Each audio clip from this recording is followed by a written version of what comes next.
call the meeting to order. Mr. Placco, if you call the roll, please. Jennifer Harden. Here. Jack Miley. Here. Brenda Grassi. Here. Tom Heck. Here. Steve Jeffries. Here. And I'll rise for the pledge, please. Stop. I pledge allegiance to the flag of the United States of America and to the republic for which it stands, one nation, under God, indivisible, with liberty and justice for all.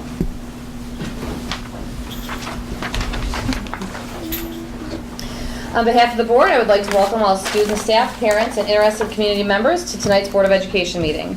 I would like to remind everyone that this is a meeting of the Board of Education held in public for the purpose of conducting the school district's business and is not to be considered a public community meeting. There is time for public comment during the meeting in the public participation section on the agenda. First up, I'd like to make a motion to approve the minutes to the July 17th, 2018 special meeting. If I could have a second, please. I'll second. Thank you, Mrs. Grassi. Any discussion? Okay, call the roll, please. Belinda Grassi. Aye. Tom Heck. Aye. Steve Jeffries. Aye. Jennifer Harden. Aye. Jack Miley. Aye. Motion carried. And that takes us to special reports, Mr. Kalis. Yes, we have a few. We have Richard Schmidt here today. Rich has been a teacher in our district for a very long time. He is now, in the last few years, been a coordinator, and he's going to talk a little bit about a program that we've implemented at throughout the Riverside local schools called the Culture Playbook. And he would like to showcase the program to the board. Sure, thank you. Thanks for having me and for the time tonight. This is a really exciting moment for us. We've been working on a project here for the last couple of years, really, studying culture and what that means and what it means to us specifically here at Riverside. And I had a unique opportunity the last 2 days. I got to speak at the class meetings, 8th through 12th grade. And it was the first time I've ever done anything like that with that many students, and it went well. And the reason I tell you that tonight is I started with this question. I said, raise your hand if you've ever heard of culture. And, you know, pretty much the entire auditorium full of kids is raising their hands. And then my follow-up question was, keep your hand up if you are 100% sure you know what culture is. And all the hands go down. and which was good, because then I had them hooked. I said, oh good, well I have something to say to you today. And we went on to talk about it. But the definition that we've been using here for culture, it's the beliefs and the behaviors and the experiences that an organization delivers. So what we value as a team collectively, and how we behave based on our values, and then the experiences that we deliver. And with the kids today, I talked about it, and we talked about it with the adults, that it's not just what you get from an organization, it's what you put into the organization as well. And that was an important point. So, and the purpose of culture and understanding it and knowing it and being together and driving in the right direction is because the culture that you build and create, it drives and energizes and it sustains the behaviors that are called for to implement your strategies. In other words, for us, it's learning. It's getting kids to learn, and it's getting kids to become good citizens, young adults that are ready for employment, ready for enlisting, or ready to enroll somewhere. And so what we've done over the last couple of years, it started with our DLT team, the district leadership team, 2 years ago. We were in this room, and it was the beginning of the year, and we were creating our goals for the year. What is it that we want to accomplish? And our team, we were happy with the curriculum we have. We're happy with how we teach and what we teach. And we started to get on the topic of relationships and interpersonal communication with students and pride in the school district and a true identity of what it means to be a Riverside student or staff member. And so we started talking about those topics, and we started to look at, what other districts do that have that pride and that energy behind their name. So we spent a good part of 2 years, like I said earlier, kind of studying it. We did some reading. We did some common reading together. And what we found that we really liked as a leadership group is the work done by a group called Focus 3. which is a group out of Columbus. And Focus 3, they are a group that specializes in leadership and culture, organizational culture. They work in education, but they also work in the workforce. And so what we did is we decided, okay, we thought, what do we value as a team? And we went through the system. Anytime you try to have the leaders just say, this is what we're going to do, we knew it wouldn't work. So as a district leadership team, the members went back to their schools, so all 8 schools were represented, and said, what do we value here at our school? And each of the schools then, the next time we met as a team, they brought back their information, and we made these big charts of all the things that we value, and we cross-referenced and wordsmithed it, and we came up with, across our district, these are the big things that we value. And then we did the same thing with the behaviors. How do people behave to show that we value this and we believe in this? So it would go from the district leadership team to the building leadership teams to the teacher teams, back to the building leadership, back to the district. And it made some people nuts to have to wait this long, but we went through the process. We even had high school students last year surveyed, and we asked them the question, what does it mean to be a Riverside student in one word? And the follow-up question is, what do you want it to be a Riverside student? So we took student data as well, and we came up with this list of values, beliefs, the beliefs, the behaviors, and the outcomes or experiences that we hope to deliver. And we put this together in what's called a Focus 3 calls it a culture playbook. Okay, and there's copies here for everybody to look at tonight. We can pass those down. And as a district, this Riverside Playbook is what we've created together, and it's an exciting time for us, for sure. The first value you see there under value, well, first of all, we have at the top, it says this is Riverside. And kind of our mission, we want to be one community pursuing greatness and getting better every day. And every time we walk through these doors, that should be the mission of every adult that comes through here and every student that comes through here, and have that in the front of their mind. So to do that, we said we value first getting better every single day. Okay, and this is the idea that we're going to do the right thing. We're going to make good choices. We're going to own our attitude and own our actions and our choices, and be coachable.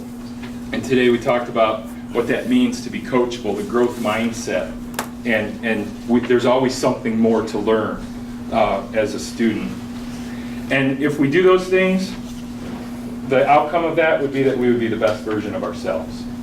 Okay, which is what we want from every one of these kids when they leave us someday. The second thing we value as a group is the pursuit of greatness. And the big talk there was that a lot of times people get stuck in a wait and see mode. The students that we're teaching right now is called Generation Z. And Generation Z, one of the characteristics is they're going to kind of just wait and see what happens. Okay? Or the hoping and coping. And so I talked about that today with the kids, and instead of just hoping and coping and waiting around, make something happen and pursue greatness. Put it in your hands. And to do that, we can act with determination, embrace challenges, and seek and provide inspiration for others. And we talked about the idea of leadership, and you don't have to have a title to be a leader in the school. And if we were to do those things, the outcome would be excellence. And then the last value that we wanted to put on our playbook here is this idea of one community. And a lot of people saw just so much value in that, and having our schools be the center of our communities around us. So we talked about communicating and collaborating, and what that means is talk to people rather than talk about people. And build relationships, build and invest in relationships. We talked about how you need these adults here, and build these relationships. These people need to write you recommendation letters and and get to know you and help you learn and help you become the best version of you. So we thought that was very important. And just to be a positive influence, knowing that people, they hear your words, they see your actions, and people feel your attitude when you walk through the door every day, and how important that is for us. To make this, it would be a great place to live, learn, and work. And this is our journey to an elite school district. So I guess in closing, I wanted to say that something that I'm most proud of with this is the process that happened across our district for this to become a reality. A lot of hours went into this, a lot of collaboration, and everybody had a voice. Everybody that works here had a voice, which was huge. And we had, there was our fair share of dust-ups and this and that, and most of it's just wordsmithing more than anything. But I was really proud of how the district handled this. And I've already seen teachers are really getting behind this this growing of the culture that we're having here at throughout the schools. And I guess that's it. I hope that I don't know. Hopefully, it looks like something that everybody would like. I don't know. It's fabulous. I know, we Can get you your give emails us every a- Sunday. I'm sorry, this sounds terrific. Can you give us an example of how, I love the values, I love the outcome, and I love the behaviors. Can you give an example of how you're fostering these within the school and the classroom? It's a great idea. I'm glad you said that, because the one thing to do and the obvious thing to do is to make these nice looking posters and stick them up and have them there. But since we've started to live this before we've posterized it, if that makes sense. So constant communication with teachers, weekly updates, tips and tricks and things to talk about. We've got teachers talking about these behaviors and values in their classrooms. I've seen this pop up on syllabi this year, rather than the regular, don't wear a hat and no smoking. We're talking about, because kids know, they know what they're supposed to do at school by now, especially at the high school. And so the teachers are living this, and the teachers are living this amongst each other as well, which is really great. So we're trying to live it before we teach it, if that makes sense. We've had a lot of different types of character education programs. And I have to tell you, out of all of them, this one seems to be the one that has caught on the most. Just in the regular vernacular of the day, you always hear people mention different terms from this program. So we know it's catching on. Right, and the language, it's meant to be simple. You see somebody that's making a poor choice, you say, hey, are you doing the right thing? Or is that the best version of you? So the language is simple for us to learn and for us to be able to use the words that are on this page, so it just becomes a muscle memory for all of us. Right. Simple but not simplistic. Correct. Simple but not easy, that's for sure. So you said you did it through 8-12 today. Are we rolling this out at Lamuth and the K-5 buildings too, or how are you doing that? Yeah, the Lamuth teachers started their first couple days.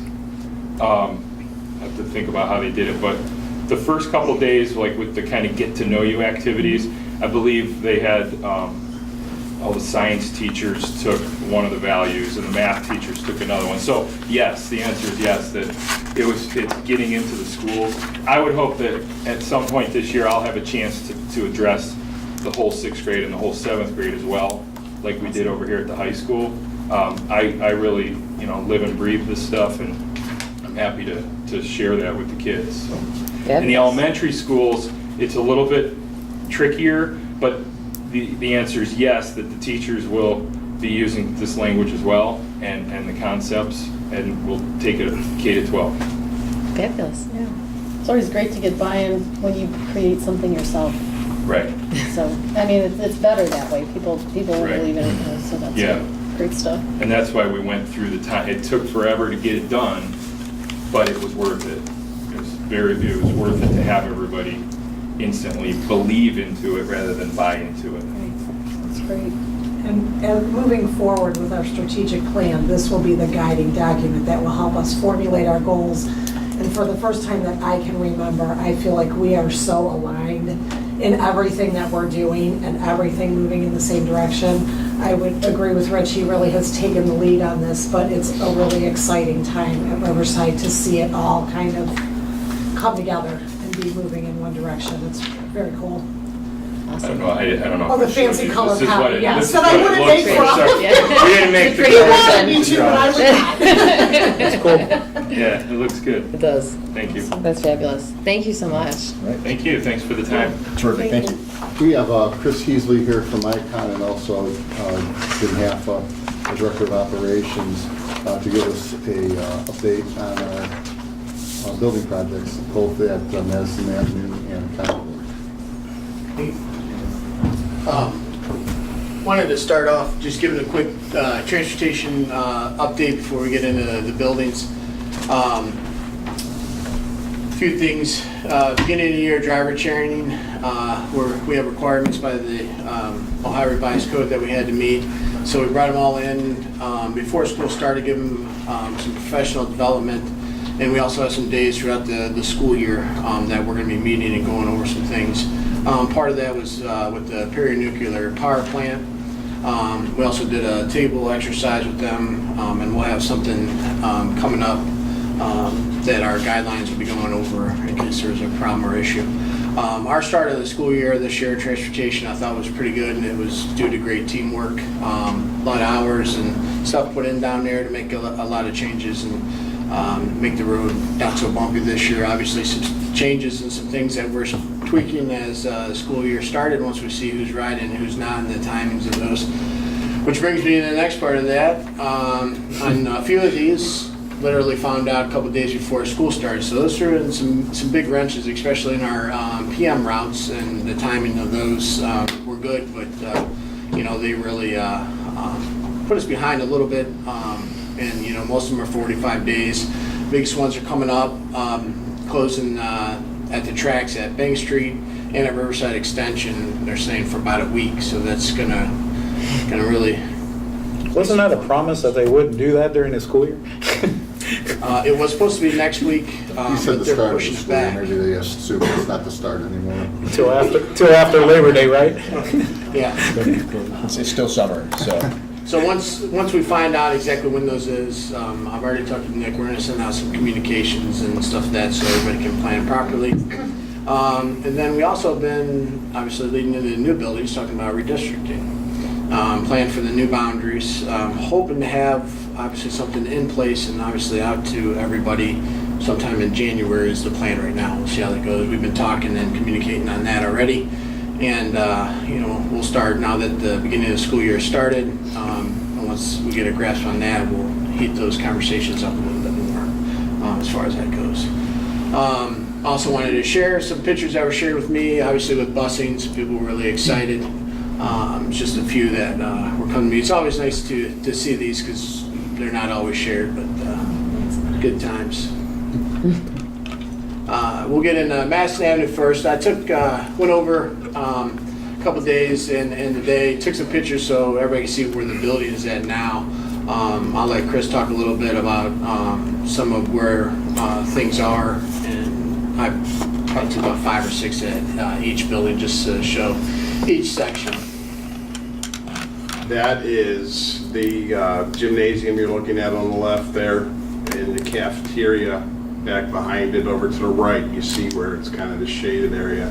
That's a precast that we just set there on Friday. That's over top of the mechanical room, the mezzanine area, the gym storage area. So the masons are back up there, and that's pretty much, when we get up there, we're just going to be about done with Area D. We're closing in on that now. And we also poured the floor in that area today. It's a little inside, closer view of the gym. That's inside the gymnasium. You can see the cafeteria back, that large beam that's over, that's for your sectional door that's there in between the cafeteria. I think what you have is Concord. If you hold it up to the light, you're going to get the mirror image of what Madison Avenue is. That's in area C, the admin area where you see the opening between the masonry. That's actually the vestibule, the entrance area there. That's all poured. We have actually all the floors poured. Yeah. B and C, everything's Here's the in place. inside of C here.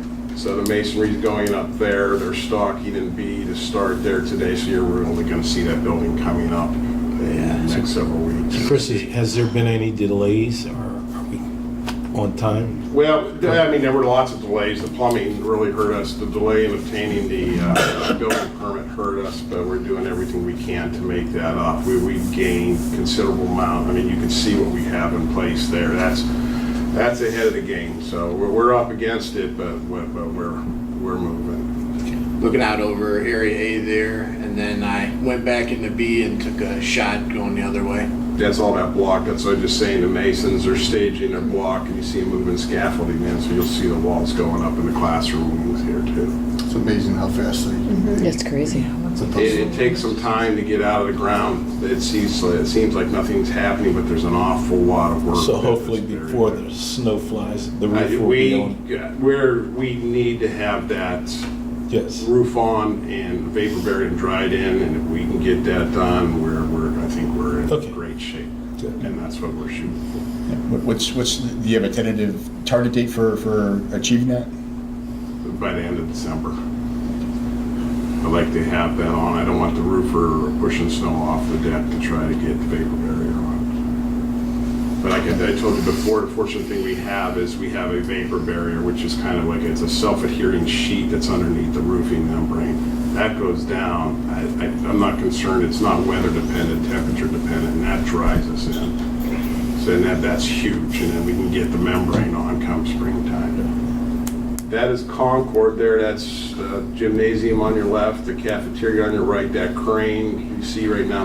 They set the precast in area D back there this morning. The other machines at Telebelt, they're stoning area C. That's going to be poured this week. So within the next, hopefully at the end of next week, we've got everything poured there too. But we'll probably go into the following week after that. But that's moving along. What we did several weeks ago to kind of, we were up against it at Madison with the Masons, and so we decided to take our crew over to Concord. So I had approximately 25 to 30 Masons over at Concord to try to play catch up, and that's exactly what we did at Concord, getting all our foundations, and that's why you see what you're seeing now, and you're going to see the floors being poured there because I had them there about a week. That's just a picture. It's inside the gymnasium there, and the crane setting the precast. That's about as close as I got to that crane. That was good. Other view of the other side. But that's moving along quite well. We'll be running out of, we'll be closing in on completing D, so it's working out where they're catching up to each other. Is there a time where maybe, and not so much with the ground being exposed like that, but maybe sometime in the next month or two where we can get a board out there together and take a look? Oh, absolutely. Madison, Have a board meeting again at another. Madison, you can come out now. You've got a beautiful concrete surface to walk into. You can walk into each area. In D, it's going to be a little different because those floors are usually poured after the roof's up because of the high walls, your gymnasium floor and your cafeteria floor. But you're more than welcome to come out now and wait later. We'll have floors everywhere. But Madison's ready to go right now if you want without having to worry about getting muddy. And with the next several weeks, Concord will be ready too. Excellent. So here's the question I always try to ask. What keeps you up at night? My job. How about more specifically with Concord? Oh, and no, with, I tell you what, we have, what keeps me up at night is just, I love my job and I constantly think about it. I take it home with me, which I All should. right, that's But we've got a good bunch of contractors. We're moving along. I couldn't be happier with the production, so I don't have concerns. The weather's been holding out. That's really been great for us. So concerns like that, weather, thinking about that, you're constantly looking at that, checking that. Those are the kinds of things that keep me up. Okay, so it sounds like good with everybody who needs to do their job, the Oh, subcontractors, get with the suppliers, and it's weather dependent and a few perhaps unknowns. As we discussed in Buildings and Grounds earlier, the biggest unknown was with regard to, or at least typically in construction, is when you're putting stuff in the ground. Getting out of the ground. And at this point, it looks like we are pretty well set. Is Concord past the stage of surprise, or are there still some things that may come up? No, we're out of the ground in Concord. The only thing we have to do really digging-wise outside of our normal utilities is for the STS treatment facility. But we don't have the soil conditions that we have in Madison. We're dealing with rock there. We will have a water issue, but not like Madison, which that'll be as simple as just putting a bucket with holes in it and a sump pump at the bottom of the excavation to get any water that's coming out. Do I think there's going to be anything? No. But I think for the most part, we're out of the water with both sites with that. Terrific. And just so I understand the sequence, did the roof go on before the fascia brick, or opposite? Oh, yes, that, we won't wait for that. Those roof joists will go on, and that deck will go on, and I'll be getting the vapor barrier before they're... Okay, so they're independent of each other? Yes, Those yes. efforts. You'll probably see fallback. What'll happen is when we're setting the precast for the second floor in areas, obviously the masons can't work there. All of a sudden you'll see veneer going up to work on that. So that's something probably in the next several weeks you'll start seeing some of that happen, especially in Madison. Terrific. That would be a huge transformation. Just wanted to show you, this was a week ago, to highlight when he was talking about it, how fast the masons worked. You already seen the after. This is the before in Area D, so you can see the huge difference in 1 week and how they were able to really get some work done over there. Yeah. Jim, excuse me, can you keep that up there?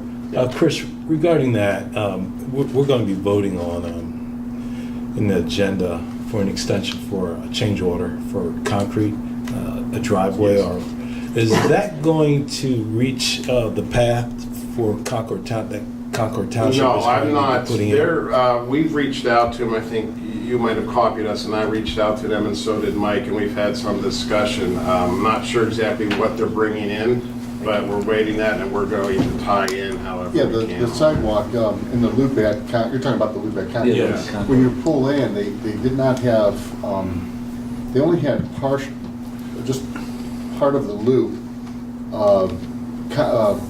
paved. And we're thinking you need to have the whole loop paved, so when cars pull in there, they don't have to keep on creeping out to the door to drop off the kids. So we did that. That's the 42,000. You're probably at Yeah. about, I think it's close to 500 feet. It's like the northern part of the loop and the northern part of the entrance. From that point, though, we are going to run a sidewalk to Summerwoods Corner. We're working on that. So there's access where people can walk to the school without walking on 608. And there's also discussion about tying in a pathway from that small cul-de-sac in northwest corner of the property to the corner of the loop. So you have two accesses. Yeah, once they have their definitive plans on how they're bringing in, we'll know how we can go and tie into it. We're not sure. It's my understanding that that path from the cul-de-sac to the property will be made out of like crushed limestone or something. It's not going to be concrete though. Yeah, but the one on the agenda tonight is just this, they're putting the sidewalk around the entire northern parking lot because for whatever reason, the architects did not design it all the way around. And we're like, well, cars are just gonna, you're gonna drop your kid off on the sidewalk, not in the grass. So you're gonna sit there lined up waiting to get to the sidewalk part of it, and then, it's just, I think it's just gonna cause traffic back up. So we're like, well, why didn't you do it all the way around? And then that will allow us to connect the other sidewalk as well. But there'll be an additional asphalt path to tie into what Concord puts in, and that will be an additional. To kind of put it generally, next time I'll have a board made up with a plan too. If this was the parking lot with the school here, you had your walk out to it, and the architect only ran sidewalk up about to here. So you had this whole area all the way around out to Concord Hamden that had no sidewalk, and then there wasn't a path to the corner of the property. So now there'll be an 8-foot sidewalk all the way around. seems to make more sense. Especially when we told them about it Especially when the snow comes. months ago. Does that include curbing and everything? Yeah, it's an integral curb with the sidewalk, yes. This is what it is. I don't know if the board can see this. But this is what we're talking about, the loop. They had stopped the concrete, they put concrete here, but not in this area here. And this is what we're doing. We're putting concrete here in this area here. This is the pathway to corner of 608 and Summerwood, and this is the going to be the connector from the cul-de-sac through here. Good. Excellent. And Chris, can you give a little bit of explanation of the dewatering process at Mass? And I know we talked about the buildings and grounds, but the remainder of the board was not part of those conversations. And this was a change order that myself, Mr. Kalis, and Mrs. Harden signed off on because of it was about $83,000 change order for Madison. So maybe you want to go ahead and go through the what water that was. table at Concord and with the sandy soils, the water table's around. We dug a test pit back in June, and I think about 6 feet we started hitting it, and we got down to about 8 to 9 feet. This is just a machine digging a hole, and there was so much water, the soil was so bad, we just dug down 9 feet, but we had about a 25-foot excavation that was just collapsing that one. So when the excavator brought the material out and emptied it, it was just like mud coming out. So what we did, there's 10 well points around the excavation where the STS treatment facility goes. That is at a depth of about 14, 15 feet that we have to dig to. So we drilled 20-inch diameter casings, lined the stone down to, well, they were supposed to go 20 feet, but I think that the clay is about 15, 16, 17. We took it to the bottom of the clay. And we've been pumping water out. And we started digging yesterday, and we got deeper and we were fine, but we ran in the water again, so we sunk another one down in the center. So we're going to let that go for the week, and we'll go back to it hopefully Monday, and we have enough water out of there we can dig, because we need it open for about a week to get those tanks installed and everything, and then backfilled, and the water can come back. We still don't have an accurate estimate or any estimate at all on the tariffs, correct? No, well, we have the original one from the basic information that the architect had given us that was approximately $150,000 a building. We have it off to our estimator. He's had it probably a week and a half now. Unfortunately, we kind of fell in line behind a lot of things. This wasn't planned when we were getting it. So I should have it hopefully tomorrow. This is promising midweek. I don't know if it's going to change much, but it's more refined. We finally got more detail of everything where it can be priced a little more accurate. So I couldn't let it go down. I wanted to make clear as well, we had a lot of discussion on what we do about the pods, and we did make a couple of changes, one with the doors. The doors are not glass from top to bottom, and we did reduce the side lights, but all the rest of the windows in the pod are still there. We still have the open ceiling. And I did send an email to Michael Myers from Fanning and Howie to make sure we are on the same page, because I found that through our discussions, every once in a while what we think we're getting and what they explain at the table when we ask are sometimes two different things. So we're going to do a better job of just holding these guys accountable to make sure that we are getting what we want and what we paid for. And as soon as we get that information, I'll get it to the board and we'll make a decision on whether or not we want to go ahead with that or not. And they've issued a proposal request, and we have it out for pricing, so shortly we should have something. We didn't get the proposal request till, what, maybe a week? Yeah, it was, week or and so then we got a ago? revision to that proposal request. It's out.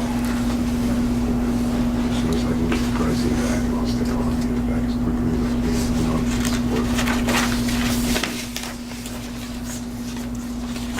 Anything else, Jim? No, that's it, thank you. I just want to mention one thing about opening day as well. Jim kind of glossed over it. It was like night and day from last year to this year. Yes. To have him come in at the very end of last year, he got us at least on our feet, but we struggled quite a bit. And throughout the course of the year, he's tightened some things up over there. And and I don't believe I'm saying this in front of the camera, I didn't get one call about transportation or stops or anything. I know. Please don't call. And I asked him, I said, how'd it go? Well, you know, we were a little slow here, a little slow there, and I had Tim St. Clair call me up, and he, basically on the first day of school, the buses were already over there on our best day last year, you know. So everything seemed to be working out pretty well. I know there were a couple of kinks, and he took care of it. But I'm glad to have you back. Still got a few left, but Yeah. That was something. We also had the flow in the parking lot at the high school was pretty good. I will talk to Jim about, again, reaching out to ODOT to see what they can do about changing the light timing down by the trestle there. It's always been a problem. A couple of years back, I pushed on ODOT a little bit, and they didn't change it, so maybe we get another shot at it. I hear there's some changes down there anyway in terms of leadership or workers, so let's see what we can do. Excellent. That concludes our special representative. Do we have anybody else, right? Okay. Thank you both. I think he's going to do community. You're going to do community input. You're Mr. Weiss, correct? yes, sir. Maybe if you want to talk now so you can get home, because we have a part where there's public input, but it's later on in the agenda, and I'm not so sure if you want to wait that long. Oh, thank you. He needs to go home and do his homework. Okay, this is my son Benjamin, and he wanted to come in so you can see him and he can tell you about what he's proposing to do for his project. So I'm proposing to do a dugout for one of the ball diamonds, not determined yet. I was wondering if you guys wanted me to do a specific field, one for each side of the diamond. Getting materials now. I have to wait till I'm the rank of life to actually start fundraising for it to be a safe rule. Is there any questions?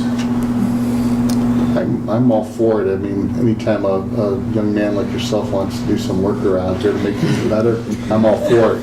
All I would ask is that you organize it through Mr. Wayner, and Mr. Wayner is our director of maintenance, and we also need to talk to our baseball league as well.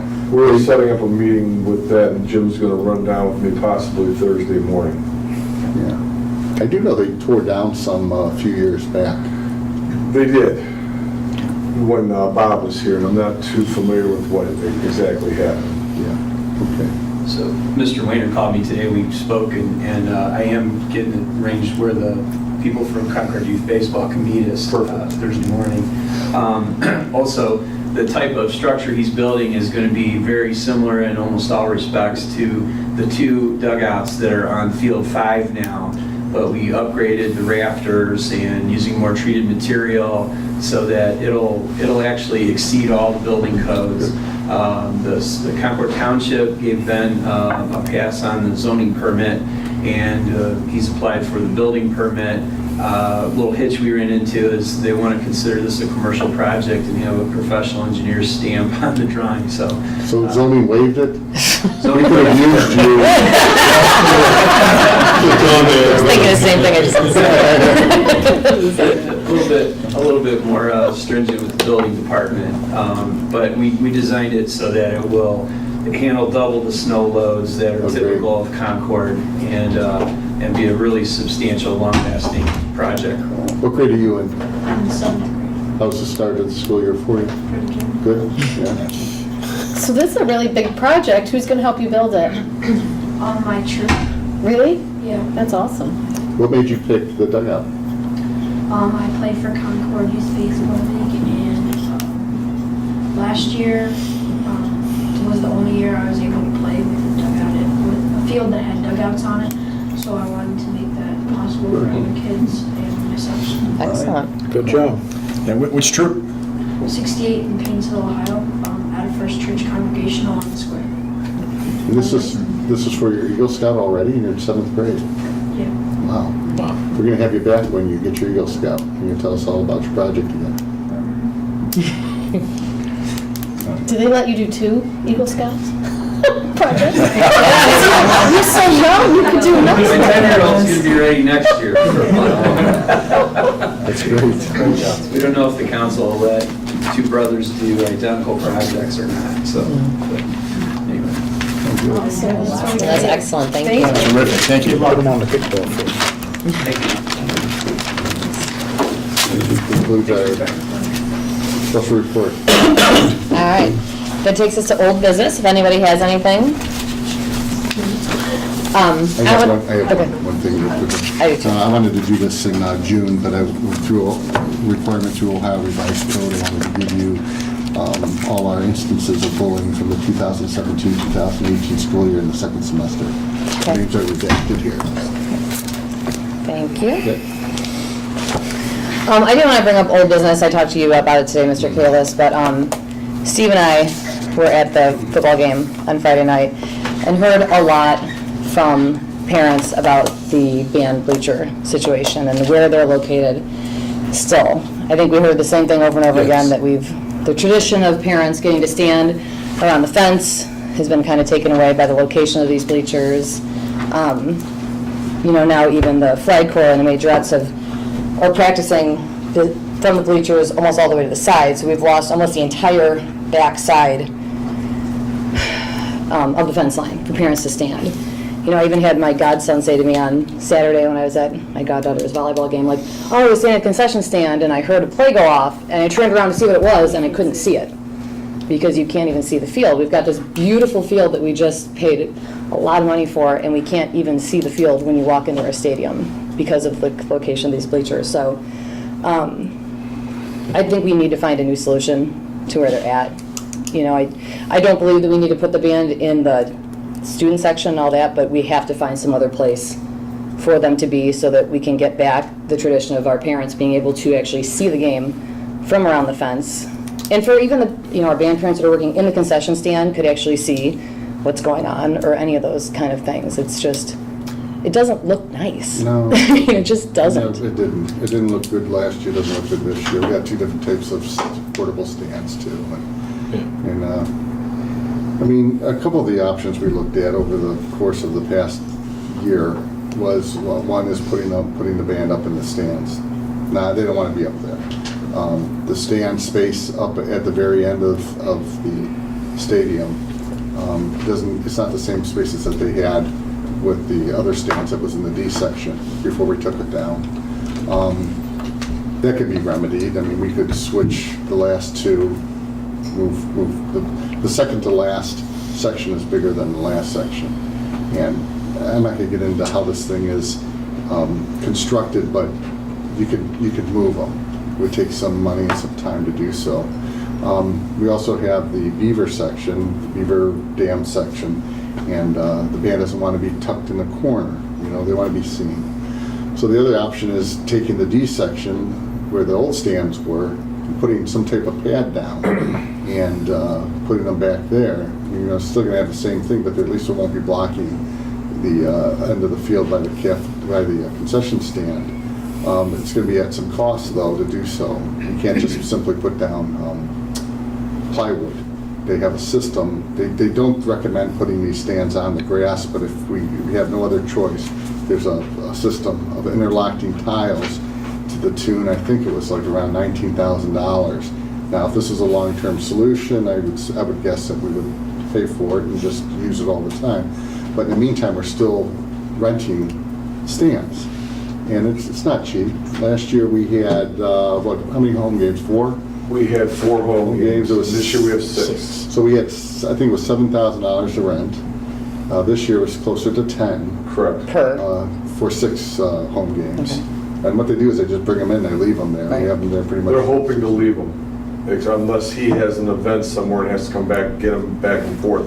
But to pull them out of here and bring them back, it's a nightmare. The whole reason why we wanted the stands, or at least I can speak for myself, the stands in the D section was the band's performance is out on the field. It's not necessarily where they sit, but they have to sit somewhere because we have a couple hundred students, and I understand that. But I didn't think it was fair for track parents who want to watch their kids run track, and you cannot see behind those stands. In fact, talking to track parents, they would say that their kids also would get kicked behind the stands. So to move those, it would be, you know, they could see their kids run, which is why they're there. The stands that we have, since track is in the spring, they're gone by that time, so that solves that problem. Then we wanted to have at least a little bit more space for our teams to practice and warm up. That hasn't happened in as much as I thought it would. The younger kids aren't warming up there, I guess. Yeah, no, we're warming up behind them. I do know that the linemen, every time I go out over the summer, I always see Coach Schuschler and his linemen always working in that section. I mean, I guess that's something we could give up. I mean, we got a huge field and, you know, one team out there. But right now, I think the only solution we have right now is if we want them out of that space is to get that pad, make sure it, you know, we talk to the field turf representatives to make sure we're not ruining any type of warranty or anything else by placing them down at the other end. And I don't know, number one, how long it takes to order something like that, to get it, to assemble it. I have no idea. I don't know if you do know. Well, this is what I do know is that we just built a gate because I have to come straight in and I can't turn the wheels on that track because we originally thought about coming in through that other gate at the other end, but it wouldn't work. So I had them build another gate and an access gate onto the stadium so we could make a direct line right to where we were going to drop them off at because it's very tricky. I don't know if I can even put them in there, to be honest with you. Not that I won't talk to the guy and find out if there's a way to do it. I mean, I can look into it next week. If you can have them pull it in, and I know this is going to be time consuming, but maybe take that plywood and just keep on rotating it until you get to the end of the stadium and then pull them into the spot where the old stands were. And then look to see about purchasing enough to cover. I can look into that this week. Is there any reason why we can't caddy corner them more towards, like move them? Just They have to be connected. I mean, we have them brought in right next to each other, so there's enough for the band. Well, so instead of putting them in front of where the concession stand is, just moving them more towards where the ticket booth is. Like more toward the visitor side. Yeah, and I would also like to ask if somebody can actually check those and make sure that they're secure on the, like securely put down. I had a couple of band parents who did come over and Well, those things were moving they were all moving over the place and this so weekend. they were not. They were What do you mean like moving? they You were could moving. literally see them shifting as they were And so playing on I just want to sitting make on sure them. that whoever has put those up there, The company that we rent from, they're the one that does the, but I will look into it. much different than the ones they had last year. But I fully agree, if we could even get them catty corner closer to the It would visitor be side, it would really alleviate a better. huge issue. And I the band think, would that still the- be visible and whatever, and I don't know. I don't know if that's a possibility. We keep saying, oh, why don't they put them kitty corner? I don't know, so there may be not enough room, whatever, just, Are they the only ones that are allowed to move those, or can we move them with the truck? I wouldn't want to move them just because that track is such a concern. Because if we move the wheels and turn on it, that was why we couldn't go into the other area coming straight across on the other side of the stadium. So that's why we built the new fence so I could make a straight shot with that asphalt to come right in. It's not ideal. I had a lot I'd be of, interested in looking at what the stands, how much stands would be, and how useful they would be, maybe in the beaver dam with maybe a clamshell on top, to keep them out of the weather. This week. I don't know, it's something we ought to look at. When we're spending $10,000 a year, Tell you what. you know, we could buy these things. Well, right, this is right, this isn't the solution, the forever solution running these things. We have to come up with a better, yeah. And meanwhile, if somebody will check on how they're secured or whatever, just to make sure that they're, good for the next home game, that would be great. yeah, I agree, they were doing a lot of movement. I had 13 cheerleaders on the other day and I couldn't believe how much they were moving Yeah. with just 13 girls Right, and on it. that's 200 and some kids, so. Did that happen last year too? No. I did not notice that I last think these year. are a little thinner. The metal, I believe, is It was is less. and I think it was the base, like where it's on the ground. I don't know, I was in the concession stand, so I have no idea, but It's a good spot for you. I'll look into it this week and start the ball rolling and see Thank what I you. can do. Thank you, thank you. All right. Anything else for old business? Okay, how about new business? All right. Oh, wait, I do have new business. Okay. Wait, One thing that I had asked, but it was not finance related. We had a request to look into recycling, like the bins for recycling, you know. I talked to Pete, he doesn't seem to think it'll be any issue. I mean, I don't know what You can get the something like safe that kids costs or to- whatever, but This students acting for the environment to especially, safely. especially for outside, near the concession stand and at the football field and whatever, we go through a lot of plastic and a lot of cardboard, and yeah, it would just be nice if we could actually recycle that instead of just throw that out. I have a note from Good our idea. finance committee meeting, I was looking into Yeah. what we can do with the Ohio Schools Council, but I haven't had a chance to Oh, look okay. into that, so I do plan to see if that was part of it. Well- 'Cause we get our trash Yeah. trash bids through Ohio Schools Council, so I'm not sure if there's a recycling program connected to that or something we can do around. Somebody had said, well, I'll just take it home and recycle it. I'm like, oh my God, no. Some of the Bags and have bags of that garbage. paper magazine recycle. Yeah. We've had a lot of And, schools. but I don't think they'll take trash, but they'll take the cardboard. I think we had a dumpster back by John R.'s cafeteria a few years back. Well, all the amounts of plastic and cans that we go through, district-wide, I think, it would be great if we could look into like the 3-bin Yeah, I type think of she's things. talking more Like I about am the talking garbage about the cans where you professional, sort it like, as you yeah. throw it away. You know what I mean? Just- Like they have Right, on so somebody college doesn't have to do campuses, that, yes, they have it all over, you know, they have them almost in every public building I go in, and, I don't know. I would imagine that there's a cost to it and whatnot, but again, That's a good idea. Well, we do have a trash company that's in our district that maybe they can help us too. Major. Right. So it's just something to look into, it was request and. That's a good request. Okay, thank you. Anything else for new business? Okay, that takes us to the Board of Education Committee and Liaison Reports. The first one is the Superintendent's Business Advisory. Do we have the first meeting set yet for the year? No? Okay, that takes care of that then. That takes us into curriculum and programming and boosters. Okay, boosters, that's a good question. Bill Gloria would know the answer to that. There was Yeah, we have our first PTA meeting set up for September 18th at 6 p.m. September 18th? Yeah, and at that meeting, we're going to talk about the future of the PTA groups and how the closing of the elementary schools and opening of new schools, what that might look like, gonna how be very we're going to, are all 4 groups going to dissolve, we start 2 new ones, or 2 going to dissolve and keep 2 existing ones that we name, or, Yeah. and then what are we going to do with the funds? And it might actually involve all 6 PTAs, we don't know how the students are going to rotate at this point, so there's a lot of questions, a lot of unknowns, and we're just going to kind of talk through those challenges and put ideas out there, what we could do, and hopefully come to a consensus. Do we have commitments from all of our elementary schools that someone will What be there time from is that? every building? So far I do, 6 so Okay. p.m. on the hopefully 18th. they'll remain. Well, yeah, I mean, that's just a big one to, it's hard to sometimes get And everyone all the there. principals And too, the so. principals are coming too. Awesome, good. Or all 6 or just 4? all 6 are All 6. They're also going to talk That's good. about being pretty consistent from building to building on decommissioning events. That's another reason why they're, That's doing important that. too, yep. Good. Okay, Thank that's you. important. And then on August 13th, we had the programming committee meeting.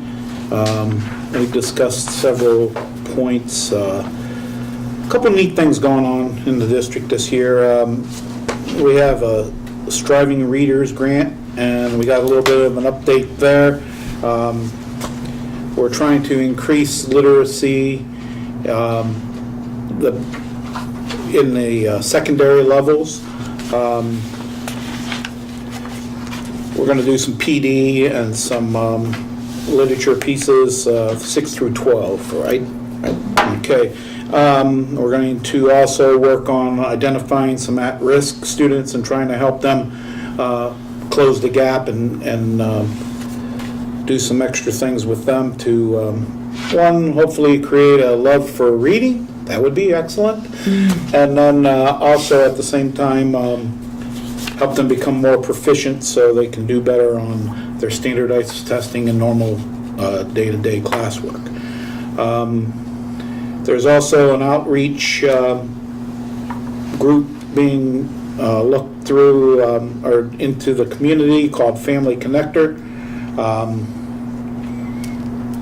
So those are some things that are going to be coming out of the grant that we are sharing with other school districts. Some new courses being put together for this school year, which are obviously already started. We have some English classes that are changing their titles and trying to bring about, again, working on reading and writing. And then we have math, where we purchased or we're about to purchase. The textbooks? Textbooks. We're looking into. We're looking into Yes. textbooks for math classes. Project-based learning, some STEM things with Project Lead the Way. So a lot of things are changing that way with regards to curriculum, math, and English. Number 4, curriculum survey. This is something that the board was interested in and getting going last year, but just kept getting pushed back because of all the other things that were going on. So we are going to have a work meeting to put together a scope for the school to help design a curriculum survey that we would like parents' input on this survey. So we're going to start developing that. I believe that's the first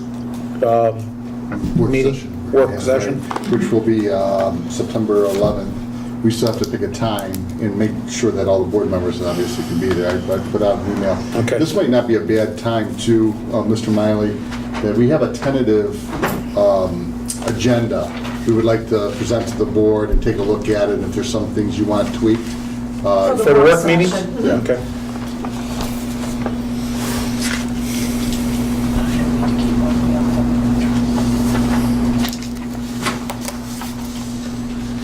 There's This is something, by no means written in stone. It's just based on some of the conversations that we have had over the past week or two. Those are the things that I thought were probably highest priority for us to discuss without spending an entire 8 hours here one day. Because if I get you here, I could make you listen to me talk about curriculum for 8 hours, but you're going to want to prioritize, I think. is the 6 o'clock okay for this meeting, or would you prefer 7? Are you, Sooner. this is for the first work meeting? First work session. Curriculum.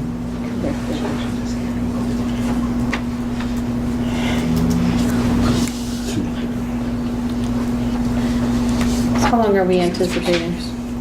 Yeah, I can do it anytime, 6 or 7. 25 to 30 minutes. I do have, Yeah, somebody better give me a time. Since- Nobody's saying saying since- That sounds I good. get you home by 8:39, I get If we could do an hour, 6 o'clock or 5, let me. I think 6 It's harder for Tom.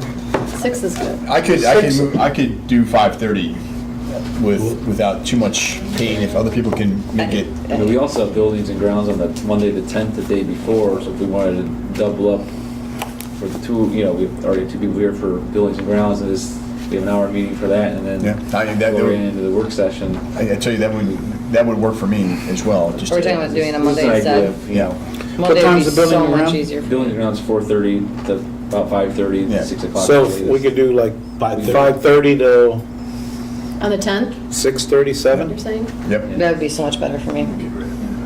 So On anybody- Monday? So you want it on the Monday. 10th instead of the 11th? Okay, that's fine too. That's fine. At 5:30? 5:30.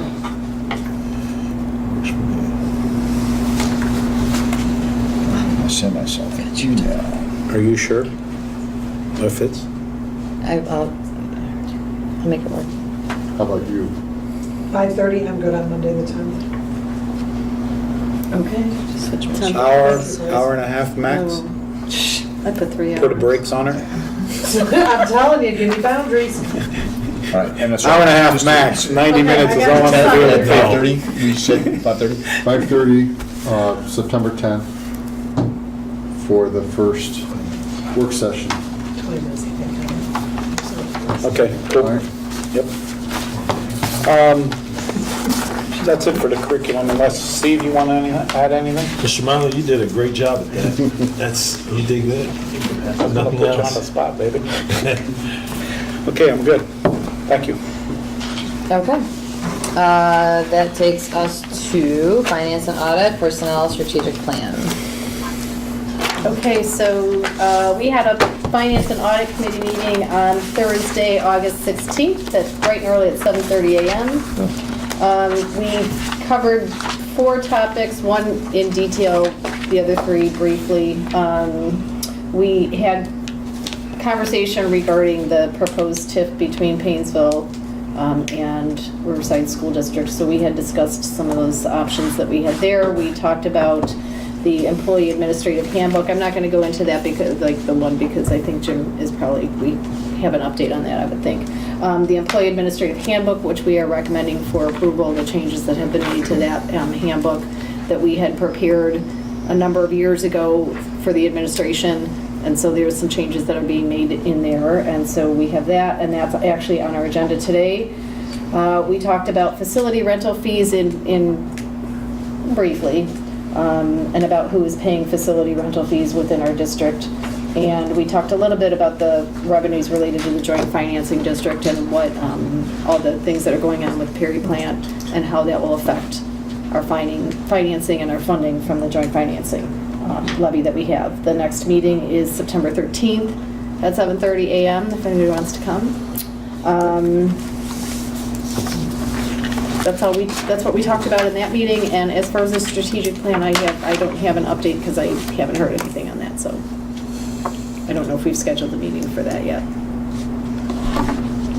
Okay. Very good.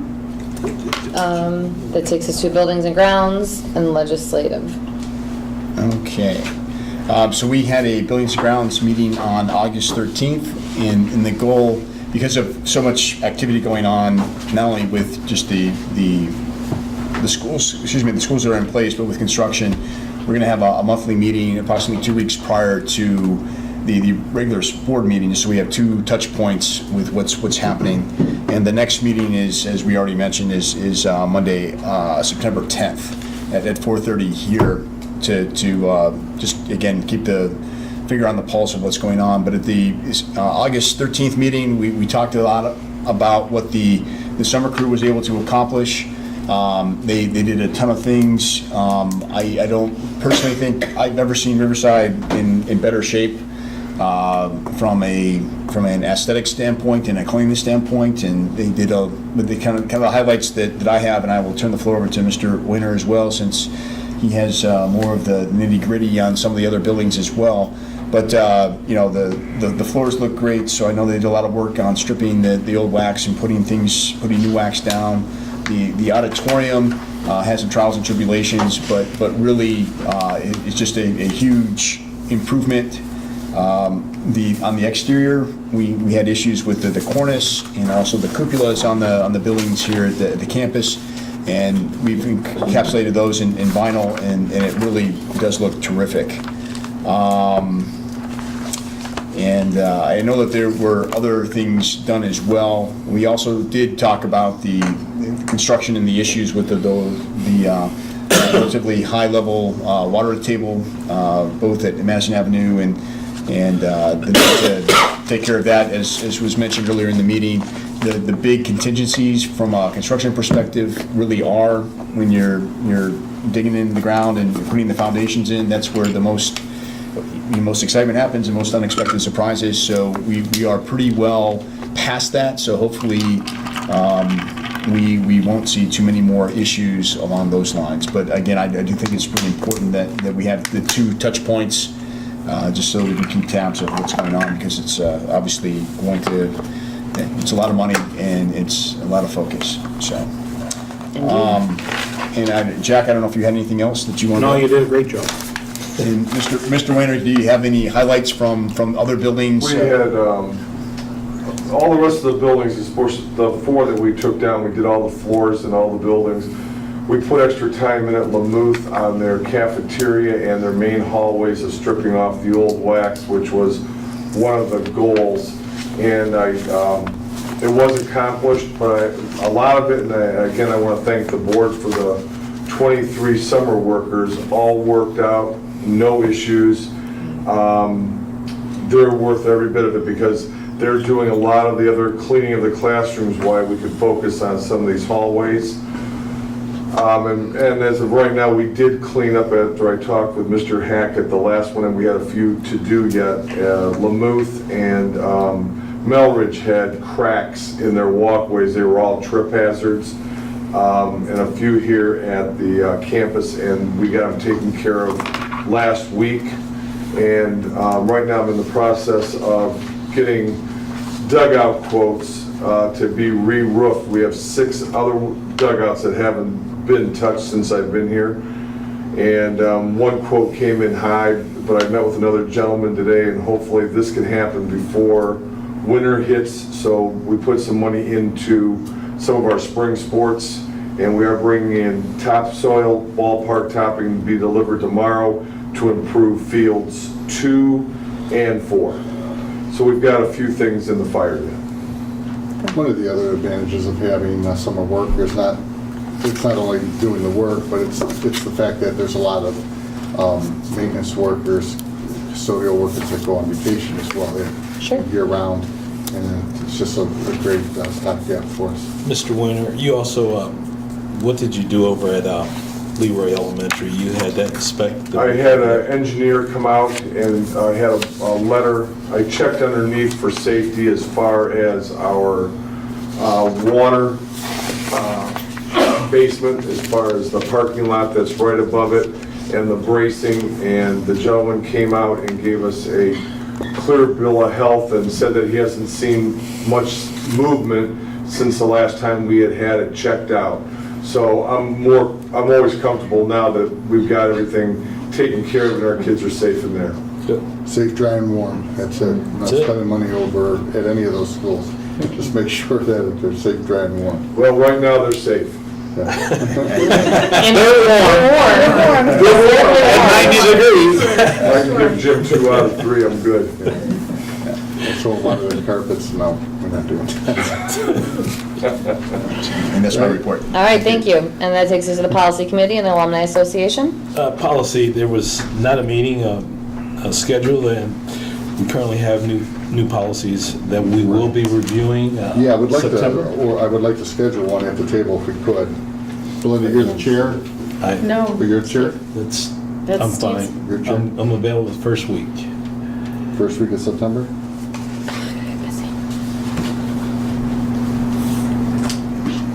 Mrs. Grassi? what's Yeah, your- any day, any day. What are we talking, first week, the 4th, the 5th? Are we talking that Whatever's week or the convenient week for you, after? Jim. Yeah, that's fine. Hold on for me. Whatever's available for you. The 5th would probably be best in the morning, if we want to do a morning. 6 is the SERB training, I think you're going to on this, right?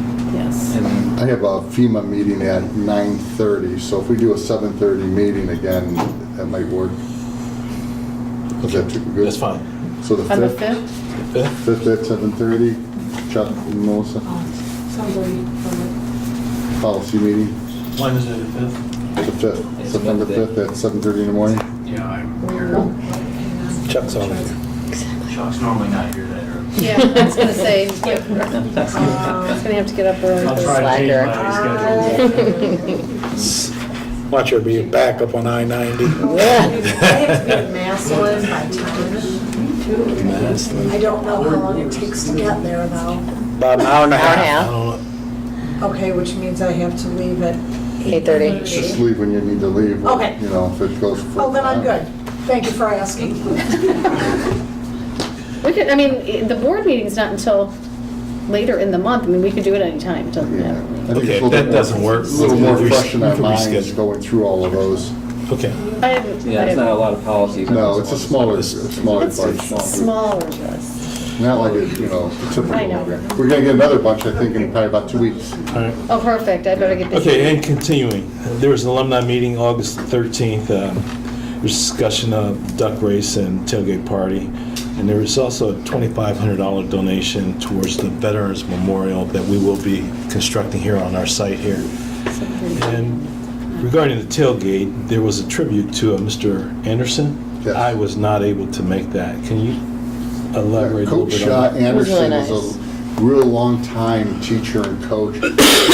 Impacted a lot of people in a positive way in our district. A great man. I worked with him for a few years, fortunate enough to work with him for a few years before he retired. But he coached football, what was it, Jack, about 21 years? Something like that. And then he went to Mentor. Yeah. He coached another 10. Yeah, he had a winning season every year. He also coached baseball. Varsity. He's a real overall very nice guy. Kids loved him very much while he was his teacher here. And I know he's got some health challenges right now, severe health challenges. And we got together as kind of a little celebration with him at Meet the Team Night. And there was a lot of people out and a lot of well-wishers for Mr. Anderson, Donnie Anderson. Good. His dad was also, I think, an administrator in our district for a very long John time. Arsad. That completes my report. All right, very good. That takes us to the superintendent's report, Mr. Kales.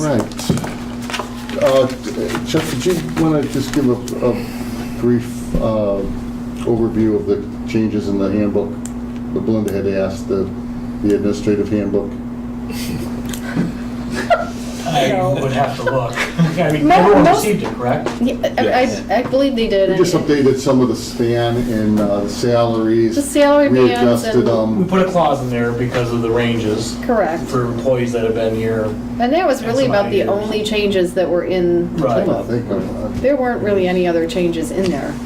There was for There was a- employees, yeah. the days, number of days worked. we also omitted a couple of obsolete Right. positions. It was really. One was in food Right. service. It was just, It was all nothing, clean. though. Right. So, Sorry. it was very. No, I didn't No, have. it was very So you were minimal, working on and it a bit, too. again, most of it was salary bands and titles. Yeah. So, Yeah. I think, it was like a couple of years, I think 15 was the last time we revised it, yeah, so, that's right. August of 15, I think. Yeah, All right. I think Jen. All right, so, I don't have any pictures of this, but I thought I'd mention it before we start the PowerPoint. Mr. Carabine did, again, a nice job organizing our Community Kindness Days. And we were out there, out in the community, dropping off random acts of kindness bags. And for some reason, this time around, I had a little bit more difficulty trying to find people.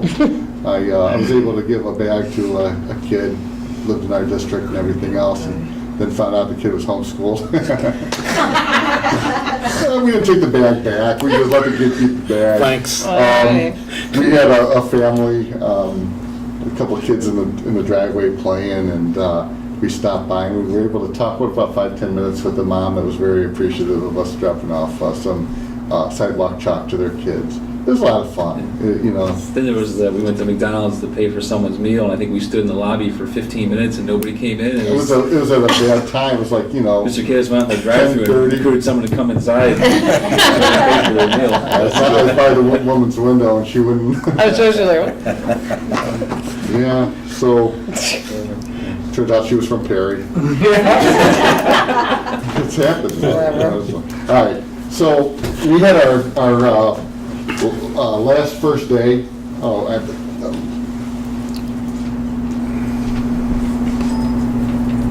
there we go, it works. All right, at Haddon, Hale, Leroy, and Madison, I was fortunate enough to get at least to one of the buildings, and it was over at Hale Road. We had some rain, but we did have the media there. It was nice, it was well attended. Kids were very excited. I think the overall perception of the new buildings is positive. I really do. People are excited about it. But there is a degree of nostalgia. You know, when a school's around as long as, say, Hale Road in 1923, people are going to think back to their days in school, and they're kind of melancholy. I think they understand the importance of moving towards the future, but you know, all the memories they had in their school. I get it. I understand it. I went through the same thing with my elementary school. They tore it down. There's a log cabin? Yeah, no. But we did, I'm telling you what, we did have a couple of older people that we were interviewed too that actually went to school at Hale Road as well. Nice. This is neat.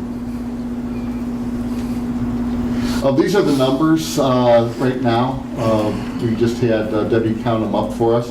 What's interesting about this is even our kindergarten numbers, last year was 184, now we have 234. The elementary numbers have decreased quite a bit, but if you look at the secondary numbers and you work from 12th grade back down, and you look at the enrollment numbers in 2015 and what they are now in 2018, between 10th, 11th, and 12th grade, we've had a lot of growth in the high school. Aside from 9th grade, we still had some growth also in the 8th grade, and pretty steady in the middle grades.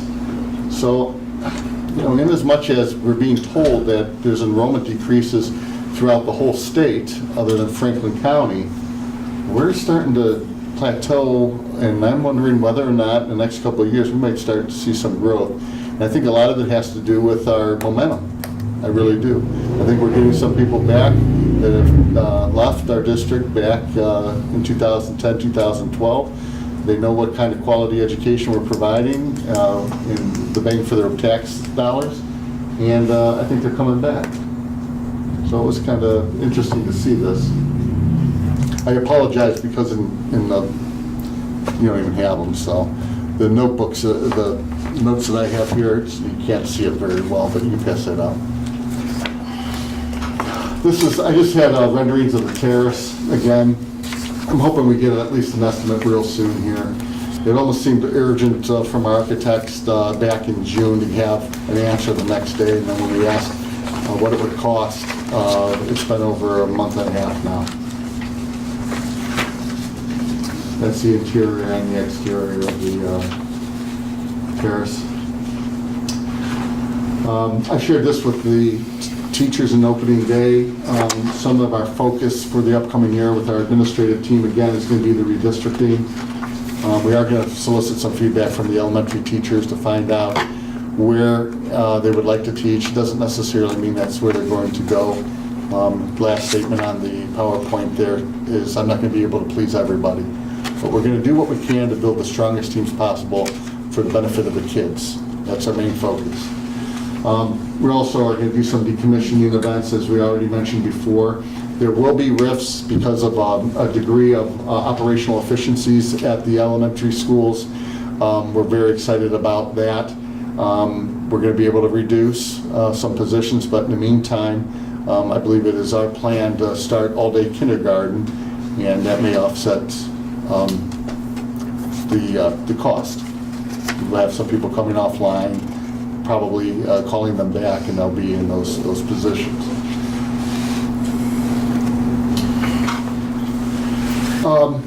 The Lake County Historical Recovery Association called me a couple months back and wanted to go on the Concord site to do some treasure hunting with some metal detectors. And I told them no, because we had a lot of construction over their equipment. They were taking down a lot of trees, a lot of logs stacked up. And then after it was all cleared, I did call them back and say, now you can go on there, but whatever you find, please put it in a box and give it to us. Maybe we can display it in some of our new buildings. So there were 8 of them. They came out. You can still see the house is still up.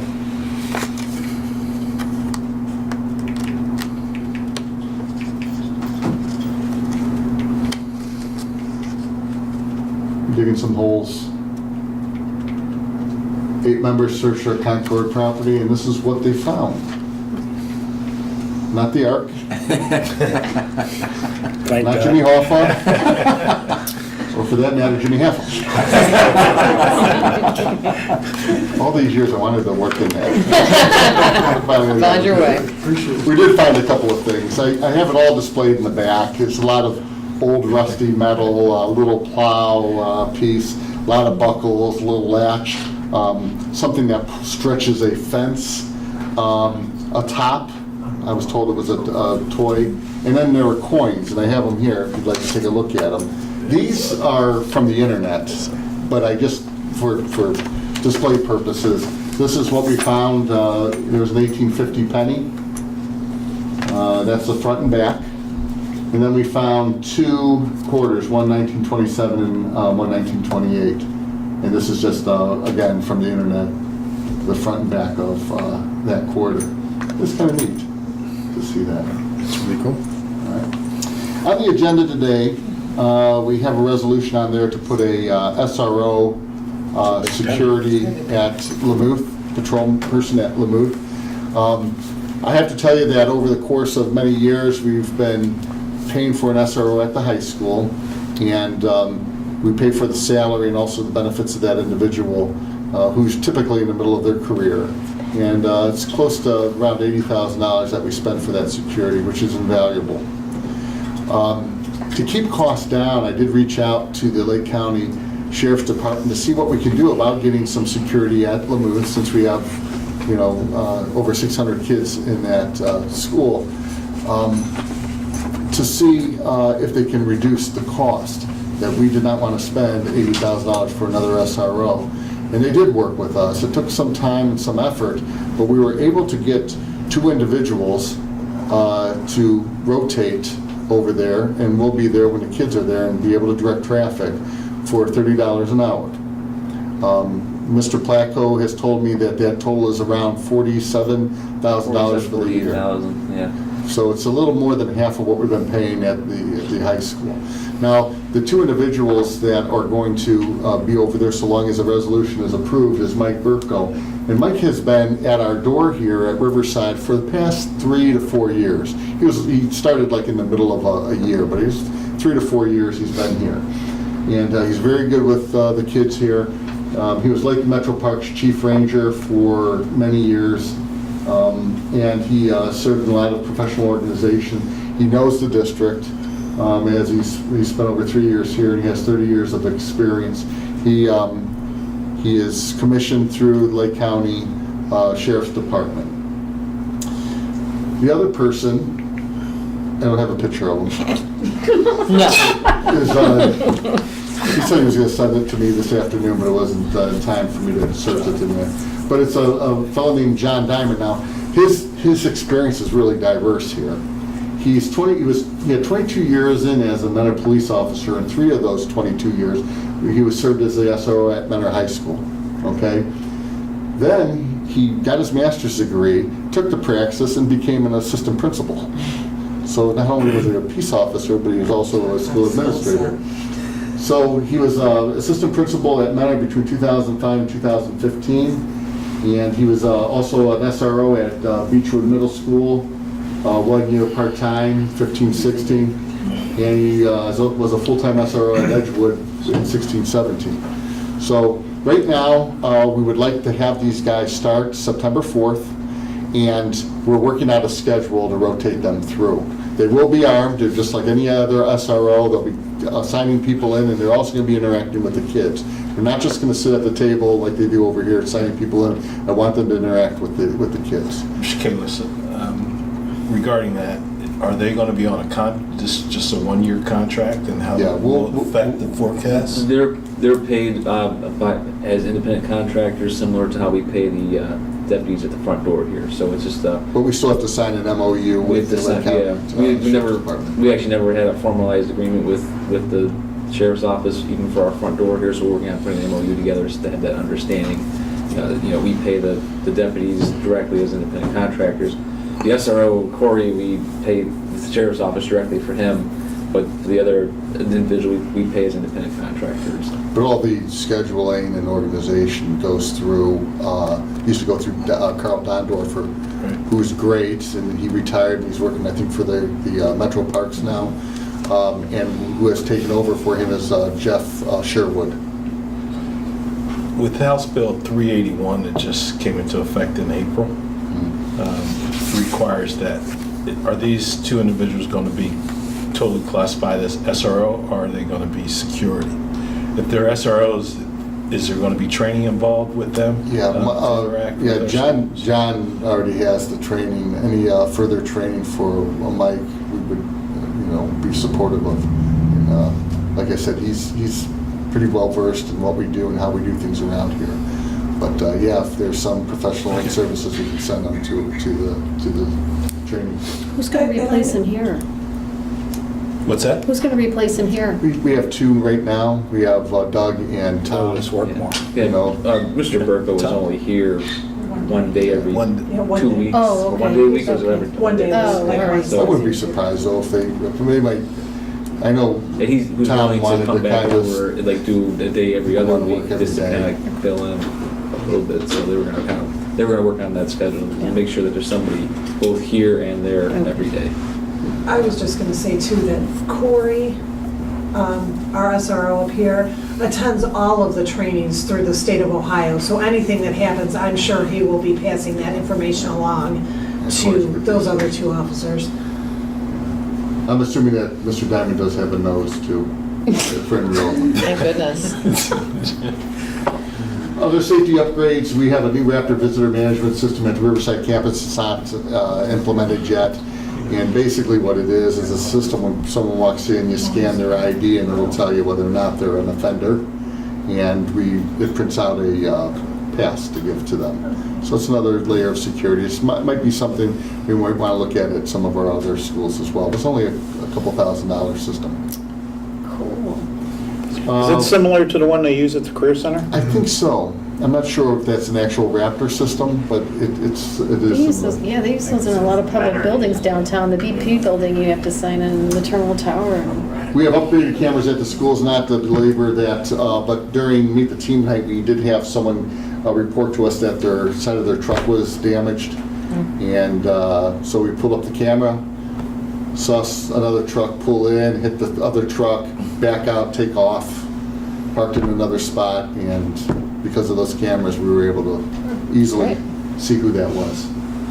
So, we're also going to explore new protocols for the existing schools, even after our decommissioning. In other words, for Lamuth, Buckeye, and Melridge. This year, we're going to start to look at how we can make the vestibule area safer. And we also put out notices for lunch to law enforcement at all buildings. That's the next item here. We send it out to Lake County Sheriff's Department, Ohio Highway Patrol, and the Metro Parks, inviting officers to enter our schools on a pretty regular basis, that instead of going through a drive-through to grab a bite to eat, we rather have them come to our school. We'll give them a lunch, and we'll have them interact with the kids and the staff, and also get acclimated to the building. Heaven forbid that anything happens, these are the same people that have been coming to our building, and we want them to be familiar with the people and the surroundings. We also had ALICE training for all our classified staff, approximately 250 people.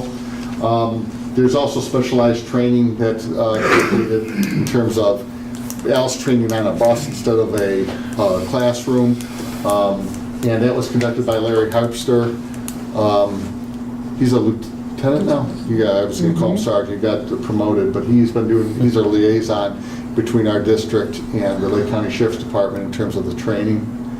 And this is in Painesville Township Park, like the rec, it's that old dance floor that they had there. It was actually a nice facility.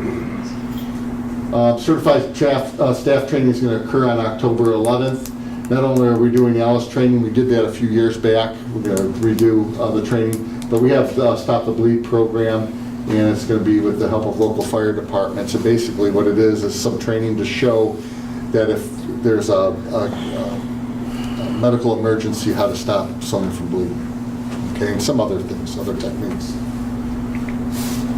Okay, this was our summer reading about the line with Urban Meyer. We did get a couple of calls from some parents that were concerned, and they actually made the news as well about the message of the book and what has happened in terms of the domestic abuse that wasn't reported, allegedly wasn't reported by Urban Meyer. And what we've been telling everyone is this, and this is what we believe, is that the book is based upon what we believe is organizational success, coaching up employees, system processes, decision-making, leadership, and vision, and not necessarily about Urban Meyer, although he is the co-writer of the book, along with Wayne Goffey.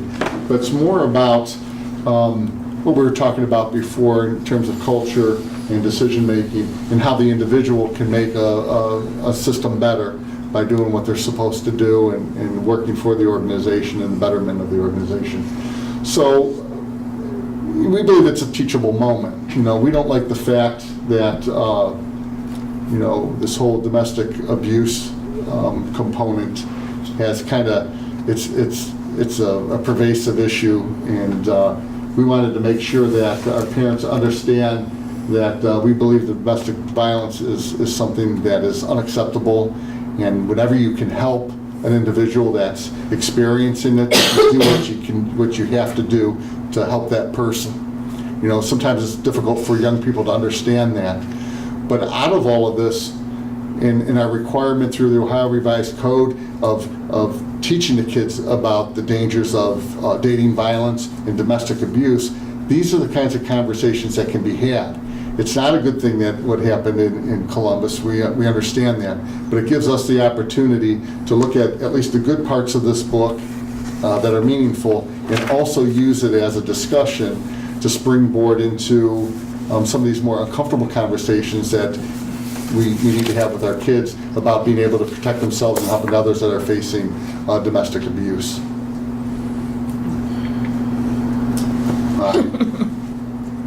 What will happen first?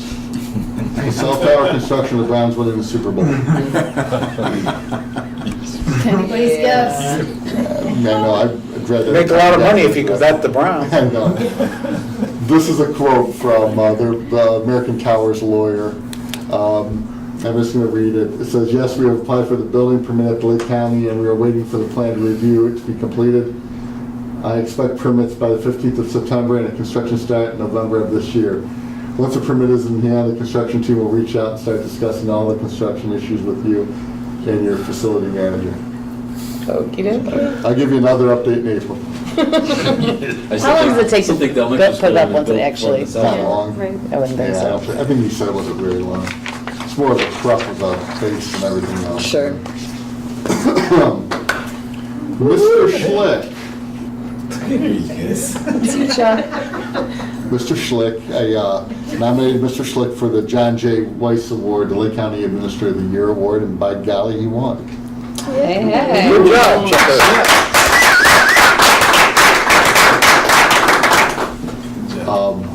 I've worked with Chuck for a very long time, and I can tell you he's invaluable here. He really is. He has a diverse experience, various experiences. He's been an elementary principal. He's been a middle school principal, a high school principal, curriculum director, HR director. You know, he's taught, he was a coach and everything else. And he is quite the resource for us here. Glad we have him here, and I thought that after all that he does for our district, it'd be nice to be able to recognize him more in a formal way than just say, "Hey, nice job, Chuck," in the office. We work very well as a team with Melissa and Cheryl and Nick. And like I said, he's kind of our go-to guy in a lot of respects. And there's over 100 administrators in Lake County, and he was the guy that won the award. And I just want to congratulate you publicly, Chuck. Thank you. Good. It's awesome. I very honored. I told my family that as well for all the years and time that I'm always away. But it's also an honor to be able to represent Riverside. We're finally on the plaque. So, you know, that means a lot. And then again, representing from John Weiss as well. So it is quite an honor. I'm not usually too much of a loss of words, but I don't know really what else to say. But thank you for the opportunity. We sprung it on the first I'm usually in the know. I really am, and I had no idea, none whatsoever. Not. I even bent over to Cheryl and Melissa and said, "What is Jim doing now?" Because he was done. I didn't know. And I said, "I don't know. I thought you knew." Yeah. And so I went like this. That's a good answer. We kept trying to keep it a secret from him, and the two individuals, John J. Weiss, who was a longtime administrator here and has done great things for the district, even when he retired. When I was hired in August of 1997, the same board meeting, he was basically saying his farewell. And that's the first time I met him. And then after that, he started the Lake Academy. He wasn't done. And even though he has many years' experience in the administration, still has a lot of energy. And so to be nominated in his name, too, is quite the honor. really, so. Chuck, congratulations. Congratulations. And they come to work about the same time. So even Brian Bontempo, the county superintendent, and John Weiss were out in the hallway. I shook Right your when we're hand. starting, Chuck was sitting down in the first row, and then all of a sudden, it's those two, me and Chuck. I thought, oh, we just blew it. Why are these guys here? Right. And it was straight over Chuck's head. I was too busy trying to get something, like from Pete. I was trying to find Pete, didn't even think of it. And I just shook their hands and said, hey, welcome. I went back, sat back. We were really good, his family, his wife and his son, Yeah. his two daughters, I guess, were busy. My son actually said, do you really talk about us all the time? I go, every opportunity. That's sweet. That concludes my report. Excellent. All right, Mr. Planko, the treasurer's report, please. Okay, no slides tonight, but I have several updates for you to go over here. A few board meetings ago, we approved the contract to have our historical student records scanned. They came out here a couple weeks ago, the company Strategic Solutions. They actually ended up coming in 2 days because they brought 7 guys the first day and they couldn't get it done. They ran out of space in their truck. They had a big box truck. They ran out of space and they had to come back the second day with 2 guys that wrapped up. So they picked up a total of 446 boxes of records to be scanned in of all of our permanent student records from 1949 through the end of the 16-17 school year. We kept the last year here in case we need to get transcripts and things like that, but the rest of the stuff they have and they're working on scanning those in. So now we have in our basement about 50 empty filing cabinets and about 10 to 15 additional filing cabinets that are emptied out at the Riverside and John R. offices. In our basement we have a lot of records down there still for special ed and financial records that we can kind of clean up at this point. It doesn't look cleaner because it's just a bunch of empty filing cabinets. It looks the same down there, but all those records are gone. We'll have a permanent archive of those electronically that we'll be able to access when we need to get to them. Excellent. Put in an indoor track? Yeah, if you've been down there, there's no, we're really worried. Yeah. And then we have the option of having, once they're scanned, we can have them store them, we can have them shred them, or we can have them delivered back to us at no charge. So we haven't really decided what we're going to do, but we have about 6 months to make that. If we store them, we have to pay for that, right? Yes, if we store them at their facility, it's like 25 cents a box a month, so we're talking Yeah. $100 a month to store them off-site, or we can bring them back here, we have them shredded at no cost. So I'm not really sure what option we're going to go with at this point, but we'll look into it because, You said it was like 1 million sheets? The estimate, when they came out and did the estimate, they estimated about 1,079,000 pages is what they estimated based on, they come out and they measured the filing cabinets and they just do a rough estimate. So we'll be curious to see when they finally get through it all, how close they were on the estimate. How many? But I thought it was interesting, they had 446 boxes because their truck only hold 400, so they had to come back a second day. Discovery Tours update. We filed the proof of claim in U.S. Bankruptcy Court that was due August 22nd. So we filed ours on the 21st. We sent over 63 pages of documentation to document our contracts, all of our costs that we incurred to continue on with the trip. That was both for the Chicago trip that we ended up incurring the cost on. Discovery Tours also owed us money from the Washington, D.C. trip for the 8th graders that had occurred in March, but they were supposed to pay us additional funds to cover the cost of our chaperones as part of the contract. They failed to do that part as well, so that was included in our claim. So once you add up all your costs and then you deduct amounts that we recovered from parents that received recovery through their credit cards and forward to us, our total claim ended up being $83,000 that we submitted to Discovery Tours. We recovered $8,198 from the parents that got recovery and forwarded their $324 payments. We're also been in discussion with the Ohio Attorney General's office because their lawsuit's now on hold because of the bankruptcy case has to go first. And then we're also been in contact with Lake County Prosecutor's Office. They have all the supporting documentation as well because they were pursuing criminal charges with the other counties that were involved, Summit County, Cuyahoga County, and some of the other ones throughout Ohio. So they've been exploring those as well. The Iowa State Local Government Services, they started the gap conversion for our financial statements for fiscal year 2018, and also the auditors have come out to start auditing as well. So I have all that going on at this time. On Thursday, Mr. Kalis and I are meeting with the OFCC just to talk about our facilities plan, about what Phase 2 looks like. They're going to do a cost and enrollment update for us so we can see what has changed since the last time we've had that update. So we're just going to have those conversations to see what that might look like. Yesterday, we had a financing district meeting with the 4 districts, ourselves, Angel City, Perry, and Madison, just to talk about the potential of renewal of the financing district levy that runs through 2020. So the first opportunity to renew is in November of 19, or May of 19, or May of 20, August of 20, or November of 20 is kind of the renewal options. We talked about basically making changes to the way the funds are dispersed now that the devaluations for the power plant, how that affects us, what kind of state revenue we get from TPP and deregulation, what that all looks like, and what the future of that will be, if it makes sense to continue with that levy or part ways. So we started those discussions, and we're going to meet again later this year once we have the new valuations for this tax year, because we're in a reappraisal year, and we're going to see how that affects things, because with the anticipated changes in valuations, we haven't gotten any information from Lake County yet, but we don't know how it's going to really affect all the 4 districts, so we're going to reconvene at that time.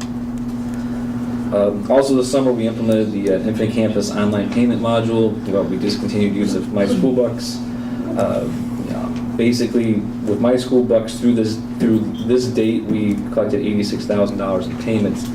With implementing Infinite Campus, we now have collected $125,000 in the same period. So I don't know if more people are using it, or people realize they had outstanding fees they're paying, because in the old system, it didn't tell you what you owed. You had to go in Infinite Campus to see what you owed, then go to My School Bucks and make that payment. Now that everything's in My School Bucks, they log in their account, they see their fees, they can just click on them and pay. Really easy. Yeah. All those pay to participate fees, if your kid's sport were listed, it was really easy. Right. The biggest challenge with the payments is the fee has to be assigned to the student before they can pay it. So somebody pay to participate until the coaches got the rosters in and got them.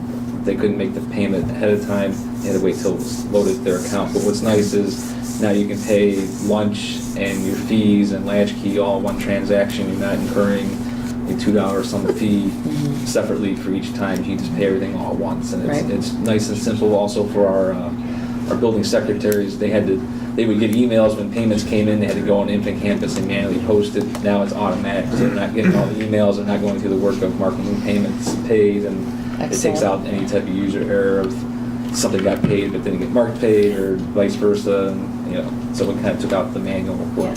Great. That was really nice. I actually was able to pay my kid's fee on time this year because I saw it. Because It's right there. Because it was right there. It's like, oh, I didn't forget. I'm embarrassed to admit, I had to scramble to pay fees last year, so my daughter could graduate. Right. Well, that's where I was last year. Like, oh, I forgot. So yeah, it's great. Great. Medicaid update, we just received the adjudication letter from Medicaid for fiscal year 2016 cost report. I know 16 seemed a couple years ago, but now we're finally caught up and up to date. It is fiscal year 16. Our original cost report settlement, we were expected to receive $162,000. There were some Medicaid expansions and Affordable Care Act things that adjusted what's called our Medicare eligibility rates. That changes our payment for the better. So the final payment will be $211,000 that we'll receive probably within the next 30 to 60 days. We only forecasted $192,000 for this year, and because I expected to get the $162,000 payment plus our interim claims throughout the year, but now we've already had $211,000 that we'll have, so we'll have to adjust the October forecast for that to reflect that and have our estimate for what we expect to receive throughout this year. And we'll finally be all up to date with all the other school districts in Ohio. Good.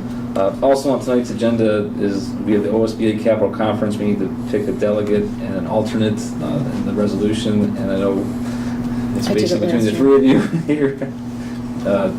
We need to figure that out before we vote on it. When is It was the funnest 2 hours on Monday afternoon. Yeah, it's Monday, November 12th at 2:30 p.m. That's exactly when I present. Okay. I have a tea time then. No. I don't mind doing it. I'll do it. Okay. Oh, okay. Yeah, I Good. don't mind doing it. So we'll put Cool, man. I'm doing you a Linda as favor. the Thank you. delegate. You owe me and dinner. Okay, Jay that's as- fair. A couple of quick legal updates. We'll go to mac for and you. cheese. The state passed House Bill 87, which basically says that OGE must credit funds returned from charter school enrollment audits back to the originating school district. So this relates to the closure of ECOT and the $80 million they owe back to the state. Basically, the OGE now has to forward those funds back to the local school district. According to some articles I read, that they collected $20 million back before ECOT closed. Riverside made up 0.3% of ECOT's revenue, so that equates to about $60,000 that we would be anticipating to receive back. I guess we'll see what happens, how long it takes if we actually get those funds or not, but according to House Bill 87, we should be getting those at some point. And then the state also filed lawsuits. They're going after the personal assets of the founder, superintendent, treasurer, and some of the companies, manual companies that they owned that were taking some of the funds as well. Also, in some legislation updates is the 5-year forecast deadline has been changed for October. This year is still October 31st, but starting next year, the forecast will be November 30th going forward, which makes sense. More sense. It makes more sense because if you're on the ballot in November, you're filing a forecast by October 31st, and then if you pass or fail a levy a week later, now your forecast changed. So it's a good change. And then also the other change that they made is now the superintendent and board president must sign the treasurer's employment contract, not the treasurer as the treasurer, because it's a conflict. So it's a Makes sense. minor little change, but someone here got brought up that the treasurer signing his contract as the treasurer is a conflict. So they have to have the superintendent and board president sign that contract altogether. And then lastly, on legal updates, they implemented House Bill 312, which is new credit card regulations, which basically means now our credit card policy has to identify positions that are allowed to use the credit card, what expenses are permitted, and what the credit limits are. They also have to assign a compliance officer that cannot be the treasurer, and twice annually. Special ed department. One of my staff would be the compliance officer. And then they also have to, twice annually, have to review the expiration dates and the credit limits. And my thought was, how often you go in your wallet, review expiration dates of your credit card, you basically get the new one in the mail and go, oh, my credit card's expiring. But now we have to twice annually monitor those and somehow document that, because when the auditors come in and say, did you review this twice, we have to show that we reviewed it twice. So, and then itemized receipts are required, which the auditors are already holding that standard, but now it's in law. And finally, we have to file a report with the Board of Education annually that shows all rewards that we receive from the credit card. So we get a 1% cash back on our credit card annually sometime in August. I haven't gotten this one yet, but going forward, I have to give you that report to show what rewards we received. We're using PNC. We're using PNC, so we get about 1% or so cash back. And we charge like our workers' compensation premiums on there. It's about $200,000 a year. For our premiums, and they don't charge like upcharge for using a credit card, so it's like, well, I might as well use a credit card and get 1% back. Get $2,000 They're bucks. not a 1% payer. Well, maybe we need to They're a little bit less, but use, it's still. what's the one on TV? Kids Airline. And then wanted to talk about the construction fund interest real quick, because August was a big month of a lot of investments maturing and a lot of interest payments. So through today, we received just shy of $121,000 in interest on our construction fund, which is about in line with what we had projected. We'll get a little more interest because we have some cash that sits in a money market fund, so we'll be a little bit higher than that for the month, but I thought it was just nice to share that because it was a good month. And then lastly, I wanted to go over a update on construction change orders, so we're all on the same page there. So if you want to pass.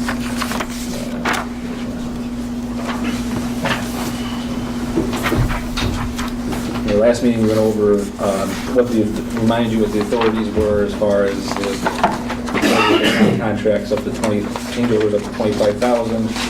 With the superintendent's signature, we can sign up to 50,000. With the board president, we can go up to 100,000.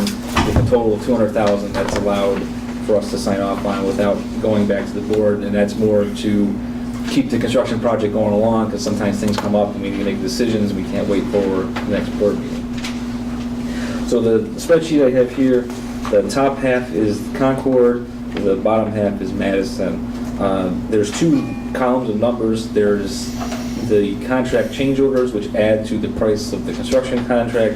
Then there's a CMR contingency, that's our construction manager. There's contingency funds built into the contract that they take things out of there, like if they do, for example, the construction cameras come out of that, and also, like they called me, I think it was last week, that the electricians wanted to work on a Saturday, and that we would pay the upcharge as far as they get made time and a half on Saturday, so we pay the extra half time for those electricians. It was like maybe $1,000 or so. They call me on Friday, say, can we do Saturday? And I'm like, yeah, go ahead. So those are the two types of numbers here. So for Concord, change order 1 was the job construction cameras. That comes out of the CMR contingency. Change order 2 was some HVAC changes that they made. There was a $0 change, so I just go ahead and approve that, and we moved on. The third change was some plumbing changes that were required per code. So that was $6,938. So the total approved change order for Concord is that $6,938 for the plumbing, and then for CMR contingency, the $8,001 or $88 for the job site cameras. For Madison, change order 1 was the job site camera there as well. That comes out of the CMR contingency. Change order 2 was for some additional stump grinding of the STS field. That was just over $3,000. Change order 3 was some HVAC changes. That was a $0 change. Change order 4, plumbing required changes that we had at Concord for Madison at $6,938. And then the 5th change order, which was the larger one of the dewatering for the Madison Avenue STS precast tank, and that change order was $83,667.65. That was approved by myself, Mr. Kalis, and Mrs. Hart signed off on that one, that we discussed at Buildings and Grounds Committee. For that change order on the dewatering, Icon Construction waived their CMR fee. They usually charge a 2.75% fee on that. They waived that for this time because they know that we're trying to keep within budget, and it was something that was originally in the original bid by the contractor that our architects had removed because they didn't think it was going to be necessary. And then once they got in the ground, it was necessary, so they had to add it back in. So the construction manager waived their fee on that because they would have waived. They had locked their fee on the original contract, so they go ahead and waive the fee on this one to help keep the cost down on that. So in all, the total change orders at this point is just over $100,000. In addition to the construction contracts, when I went over the budgets in previous months, we have $600,000 set aside as owner contingency, so that's going against that $600,000. So until our change orders exceed $600,000, it really doesn't change the budget all that much. It's just kind of working down that contingency. And now that we're out of the ground, most likely there shouldn't be any major change orders unless it's changes that we decide to make for security enhancements and things like that. There are some things outstanding. There was an increase to the height of the operable partition. That was $3,700. I already approved that verbally. I was waiting on the paperwork for that. We have the Concord sidewalk that's on tonight's agenda for consideration. And then there's some small change orders for like moving the electrical pole at Concord because First Energy had to put it somewhere differently than we originally planned. And then also the downhill sign on Concord Hamden Road happened to be right where the driveway's at, so that has to get relocated. And then we also getting pricing on the playground fields. Instead of having wood chips, what it would cost to put in like a rubber mat instead of the wood chips. So we're just getting pricing on it to see what that costs. So that's what's out there. Most change orders will come to the board unless it's an urgent thing that needs approval right away. So I just kind of wanted to go over this so we know that where we're standing at this point, and we'll continue to monitor that, and I'll continue to update as we move forward. Where would the money come for the porch decks if we decide to do those? Would those be coming out of the owner contingency? Right. I mean, basically, yeah. And at that point, we get close to the. Because you're telling me that you said that the amount for the sidewalk is not included in that number. It's not included in this number yet. And something that I heard you say, I think, so I want to just clarify it. They raised the wall height of The the opening- sliding doors? Yeah, by 2 feet, Okay, and we're paying for that change? yes. Was the original still at the 10, 12? It was originally spec'd at 10, I think it was, and now we're increasing it to 12. Right, because I remember bringing that up with those people at that time when they were designing it, because it was Right. totally ridiculous at 10. Right. So we have to pay for the change of their The lack of focus? Yeah, the architect spec'd it for 10. Right, And but- then they put out what's called proposal request, the construction manager of pricing to changing it to 12, and then, So we end up paying for something that they should have designed better to begin with, correct. even bringing it up as an issue Right. before it was all finalized. That's And the not same right. thing could be said for the terrace. Right. And we asked them for it for a long time. Even Chris Heasley from Icon said that, you know, what we're gonna give you is probably the convenience store, that's a term you use, price, and instead of what it would cost had it been designed. But when they designed this door, Jim, when you and I sat in those meetings, I even brought up, why would you have a 10-foot door when you got a 4-foot stage? That makes your viewing this much. Yeah. And now they change it to make it more appropriate, which it probably should still be even higher than that, and they're charging us. That's not right. I think, and it's not, the cost of it isn't only like a change order or design order, it's material too. You know, taller door is gonna cost more Right, money. but they should have done it from the start. Yeah, they should have. Right. There's no Because it doubt would have about probably cost the same. Right. It's just the hassle of chasing it down all the Right. time. When you're not on the same page and And we're not such a builders. magnitude, Right. a project of this magnitude, it's just, there's always something that's gonna slip by. But there's enough common sense that, like in this case, why would you have a 10-foot door when you got a 4-foot stage? That means a 6-foot person standing on that 10-foot stage, you're gonna look at his waist. All right, whatever. It's just not right. Yep. And I just want to give you an idea, these are what the monthly invoices from ICON look like that I go through and review each month. And, you know, this is about half the ream of paper that I have to go through and tie it out and make sure that I tie it in my spreadsheet to make sure our construction That's contract great, ties too. out, and then make sure that the change orders all tie out. So this helps me go through and review this, and then one of my staff members reviews it as well after I do, and we try to catch any mistakes that we haven't found anything major, you know, 2-cent error here or there is about the only thing we've caught at this point, but we make sure we verify it all, and then our system won't let us pay more than what we're contracted anyway, so if we get to the end of the project, it's gonna flag us if we get to that point, but we're tracking it as we go on. That's another thing we should bring up too, is the fact that I've been referring to the laminated glass as 3M glass. The same glass that we installed here outside of our business department, our business classrooms. And we did some research on it and found that it was a good, sturdy system. And just at our last meeting, not the meeting a couple days ago, but July, they said, well, it's laminated glass, it's not 3M glass. And I said, I've been referring to it as 3M glass From the time we started. for the time we started. And now I asked them, well, I want to know the difference between the laminated glass that you want to put in and 3M, you know? So even Stoneman Douglas High School, there's a new type of laminated glass that is bullet resistant. This laminated glass that we're talking about, even 3M, and what you saw that Willoughby Eastlake's putting in their school isn't. It's just to keep people from breaching the doorway or the window to get into the classroom. Right. But I want to make sure that if we are spending extra money on laminated glass, it is designed to do what it's supposed to do. Right. And I can't answer that right now, and it's frustrating. Yep. That's a shame, because it shouldn't even be a question. They are now getting a price, I believe, on the 3M glass, which might be another change. Yeah, of course. They even said the 3M glass is more expensive than the laminated glass that they've been referring to. Right. We need the specs on what they were proposing. I versus- did. Okay. What I did is I got Smolin Engineering putting the glass here. I got Brian Goodrich did the footwork for us. He found it, he got it, and I just a couple days ago I sent it to him and said, this is what we used at the high school. It has all the information.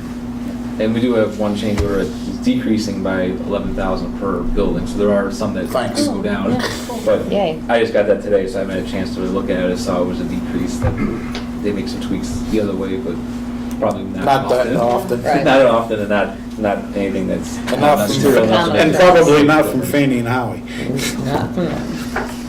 That concludes my report. All right, thank you very much. It takes us to public participation. Anyone wishing to address the Board of Education will be recognized by the board president. Speakers are requested to identify themselves and their topic. Comments are limited to 3 minutes. Hi, Hi. Julie St. John. I didn't see John. Was I supposed to say something else besides my name? Nope, you're good. Okay. First and foremost, I'm very excited and grateful about the SRO at Lamouth, so thank you very much for that. I do have a different topic I wanted to bring up.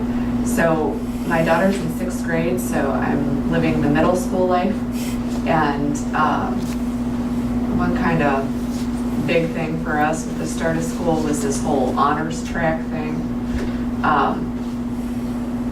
I ended up meeting with Mr. Orlando for quite a while and talked about the whole rubric that they use to, I guess I just kind of wondered, so she's a very good student, and I mean, she's not the absolute best test takers, but still pretty decent. You know, she scored in the top quarter and did get straight A's in the math and English. So I guess my question is, I'm just wondering if there's any way to possibly affect change with either the rubric, or I realize it's probably not going to benefit her, but I do have younger kids too, and I think just the kids in general, I feel like it's very, it puts a lot of emphasis, a lot of weight on these standardized tests. There's 3 standardized tests and very little weight on actual grades and how hard they work through the whole year. And I know that Mr. Orlando said, you know, a lot of parents had wanted their kids in the honors, and I heard other parents when I was at the orientation. So I guess I wondered, her English teacher got me thinking about it. She was saying that she had wanted to start more honors. She wanted an honors English class for a while. She had been asking for it. So I guess there's kind of 3 prongs to it. I'm wondering if they could maybe start more honors classes for some of these kids who just aren't making the cut by the very selective standardized test scores. And maybe changing the rubrics so it wasn't weighted so much on these standardized tests.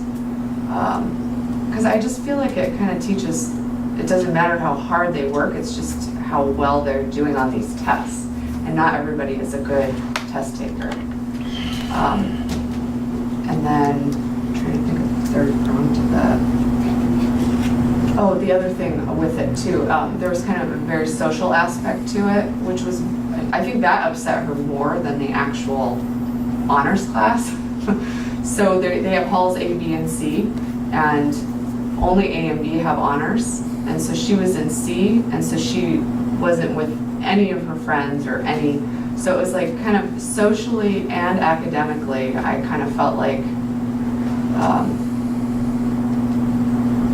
it kind of penalized her almost.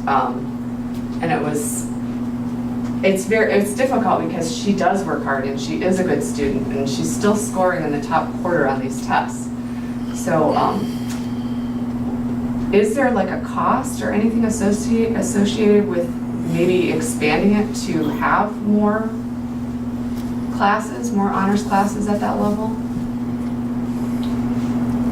Do you want me to? Yeah. Okay. So at the middle school, there is a cost associated with it. Because we do teaming at the middle school, there is a limited number of any class that we can offer. So we do have to set kind of parameters to allow students into those classes, and that's what we use the rubric for. Just because they're not in 6th and 7th grade honors doesn't preclude them from, when they get to the high school, entering that honors track. So that can happen, and that's just because at the high school we have more flexibility with our teachers. So if one year we have 3 classes that we need with our 8th graders, we can pull a teacher from another math class and run an extra section. We just don't have that luxury at the middle school, just because our resources are more limited. And in using the rubric, there has to be a standard, and while I appreciate what you're saying and I understand it, we have to set a standard. You know what I mean? So that's where that rubric comes from. Grades can be fairly subjective, so although they play a role in that, the standardized tests give us a bigger picture. And we use multiple data points, so we're not just using one, you know what I mean? Because I understand what you're saying about maybe not being a good test taker or things like that. That's why we use multiple ones. We also look at MAP and we look at the growth for students, so it's not just your achievement, but also your growth kind of thing. But that's kind of how we got to that rubric point, because we do have limited resources at the middle school. And the 2 full teams are the ones that run the honors classes.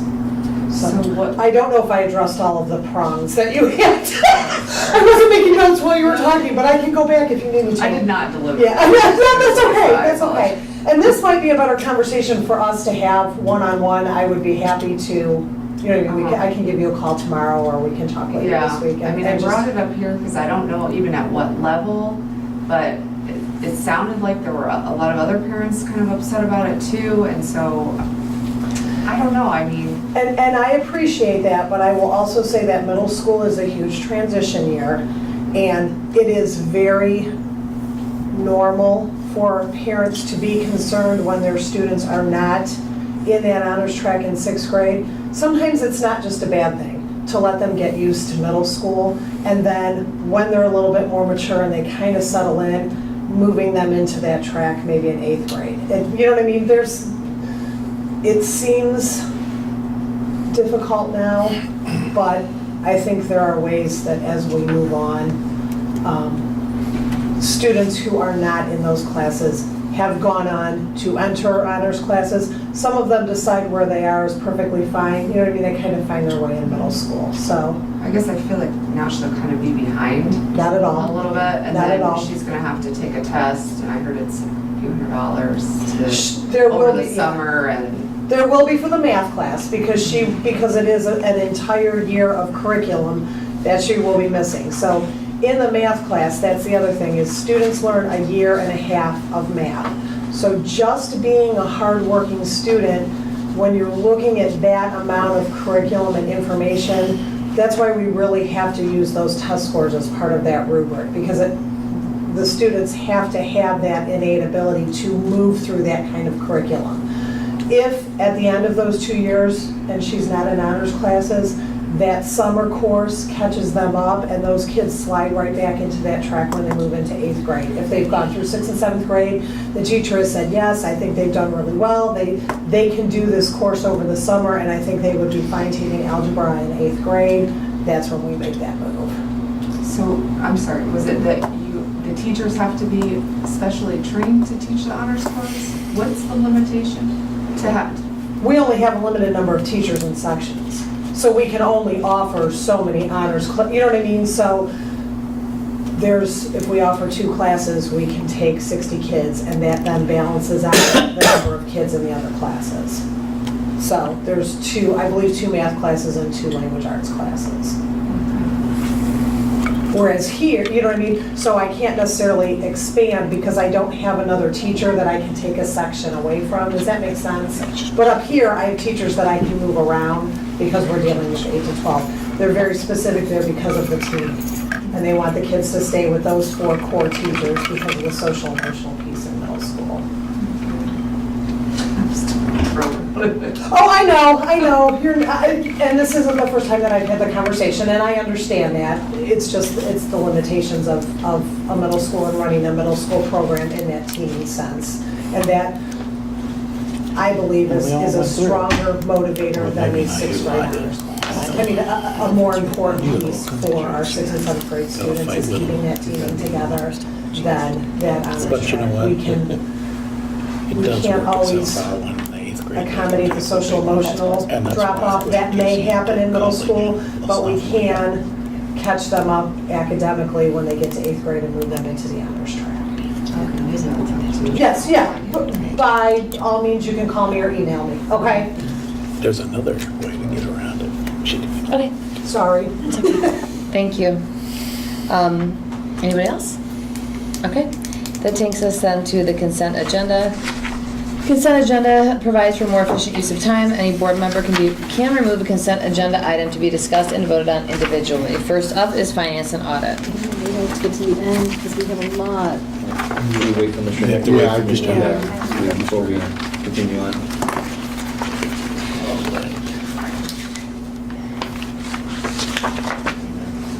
It's through V. Yeah, let's do the, we already have it. This time y'all don't even want to have to say no. You ready? Consent, yes, finance and audit, please. All right, we have a motion to approve the items listed on the finance and audit consent agenda as recommended by the treasurer, items A through V. And I'd like to move item Q to vote separately, please, which is the diversity initiatives.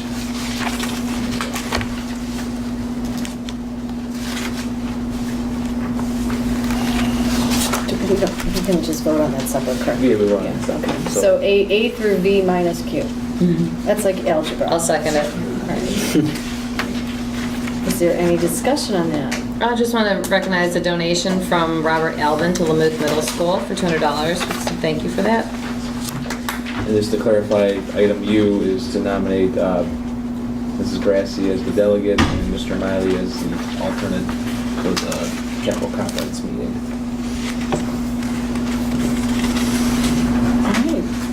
If there's no other discussion on items in the finance consent agenda, can you call a roll?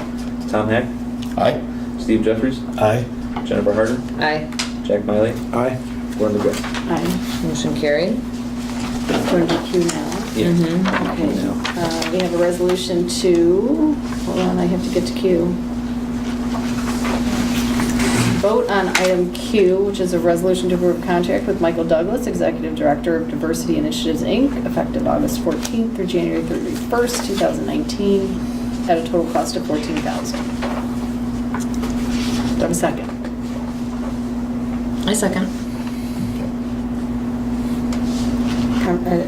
Discussion? Yeah, please. And I appreciate doing that. I guess I'm hoping I better understand what it sounds like there are a fair number of changes that are going on in the classrooms, who's teaching which class, based on some advice from the gentleman in diversity initiatives. Help me, just if you could highlight what's going on there. I did read some emails, and I was not fully. I think you may have misunderstood that. He is not by any means giving us advice on where to place personnel. He's helping with the activities that we can start to do to grow new teams.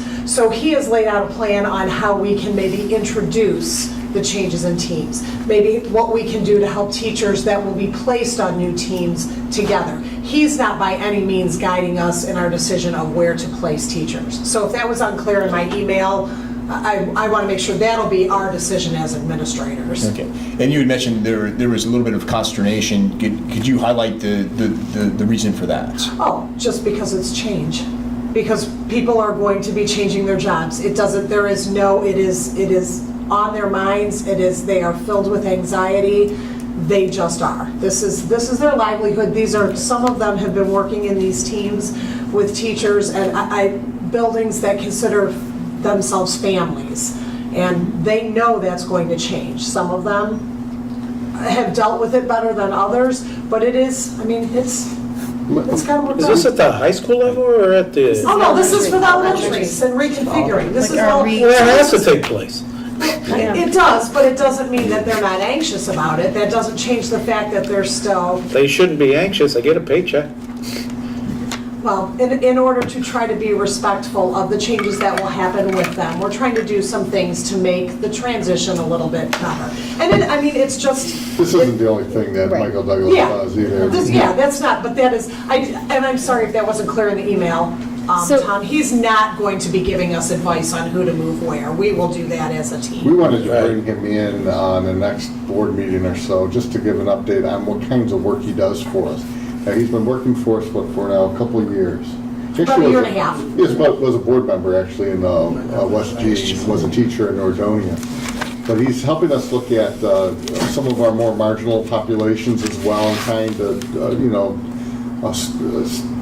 trying to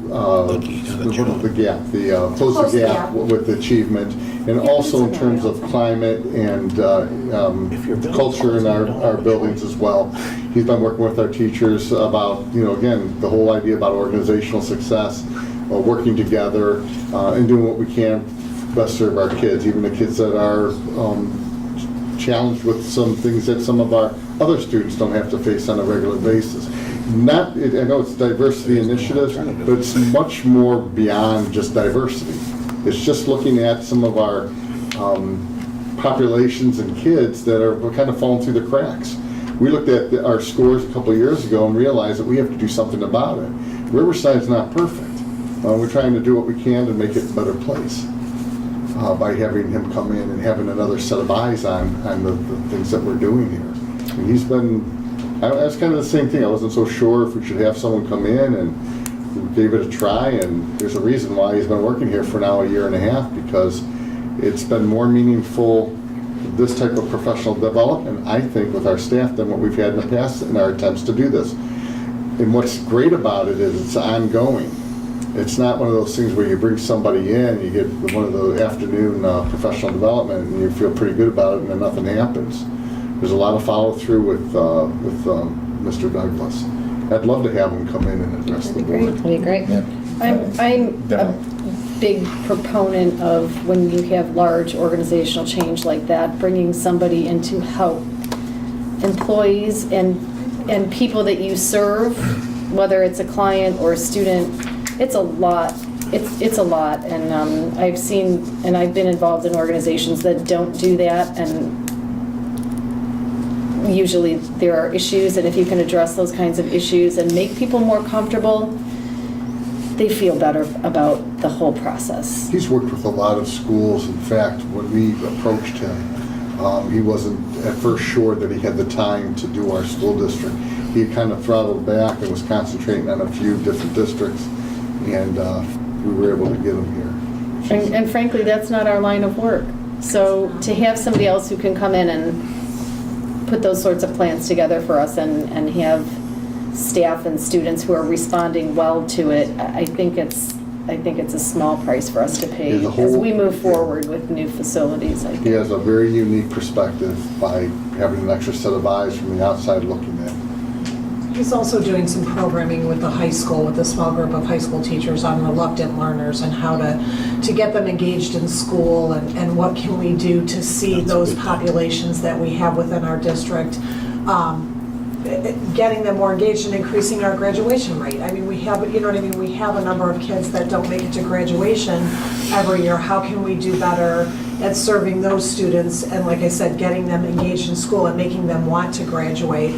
So there's that piece, and then this year he's going to start some student-to-student stuff. So he's going to be leading some student groups to start to build that understanding of, I call it equity, not diversity, because it's not just a race issue, it's also a socioeconomic issue in our district sometimes. And so I think that all of those pieces play in to understanding each other. And again, it just comes down to helping kids understand each other and making this a better place to learn, to work, to live. And helping us as a community to see that there are larger populations within our own community. I mean, so it's that ability to listen, it's that ability to understand that student A or staff member A is different than, it comes from something different than staff member A or B.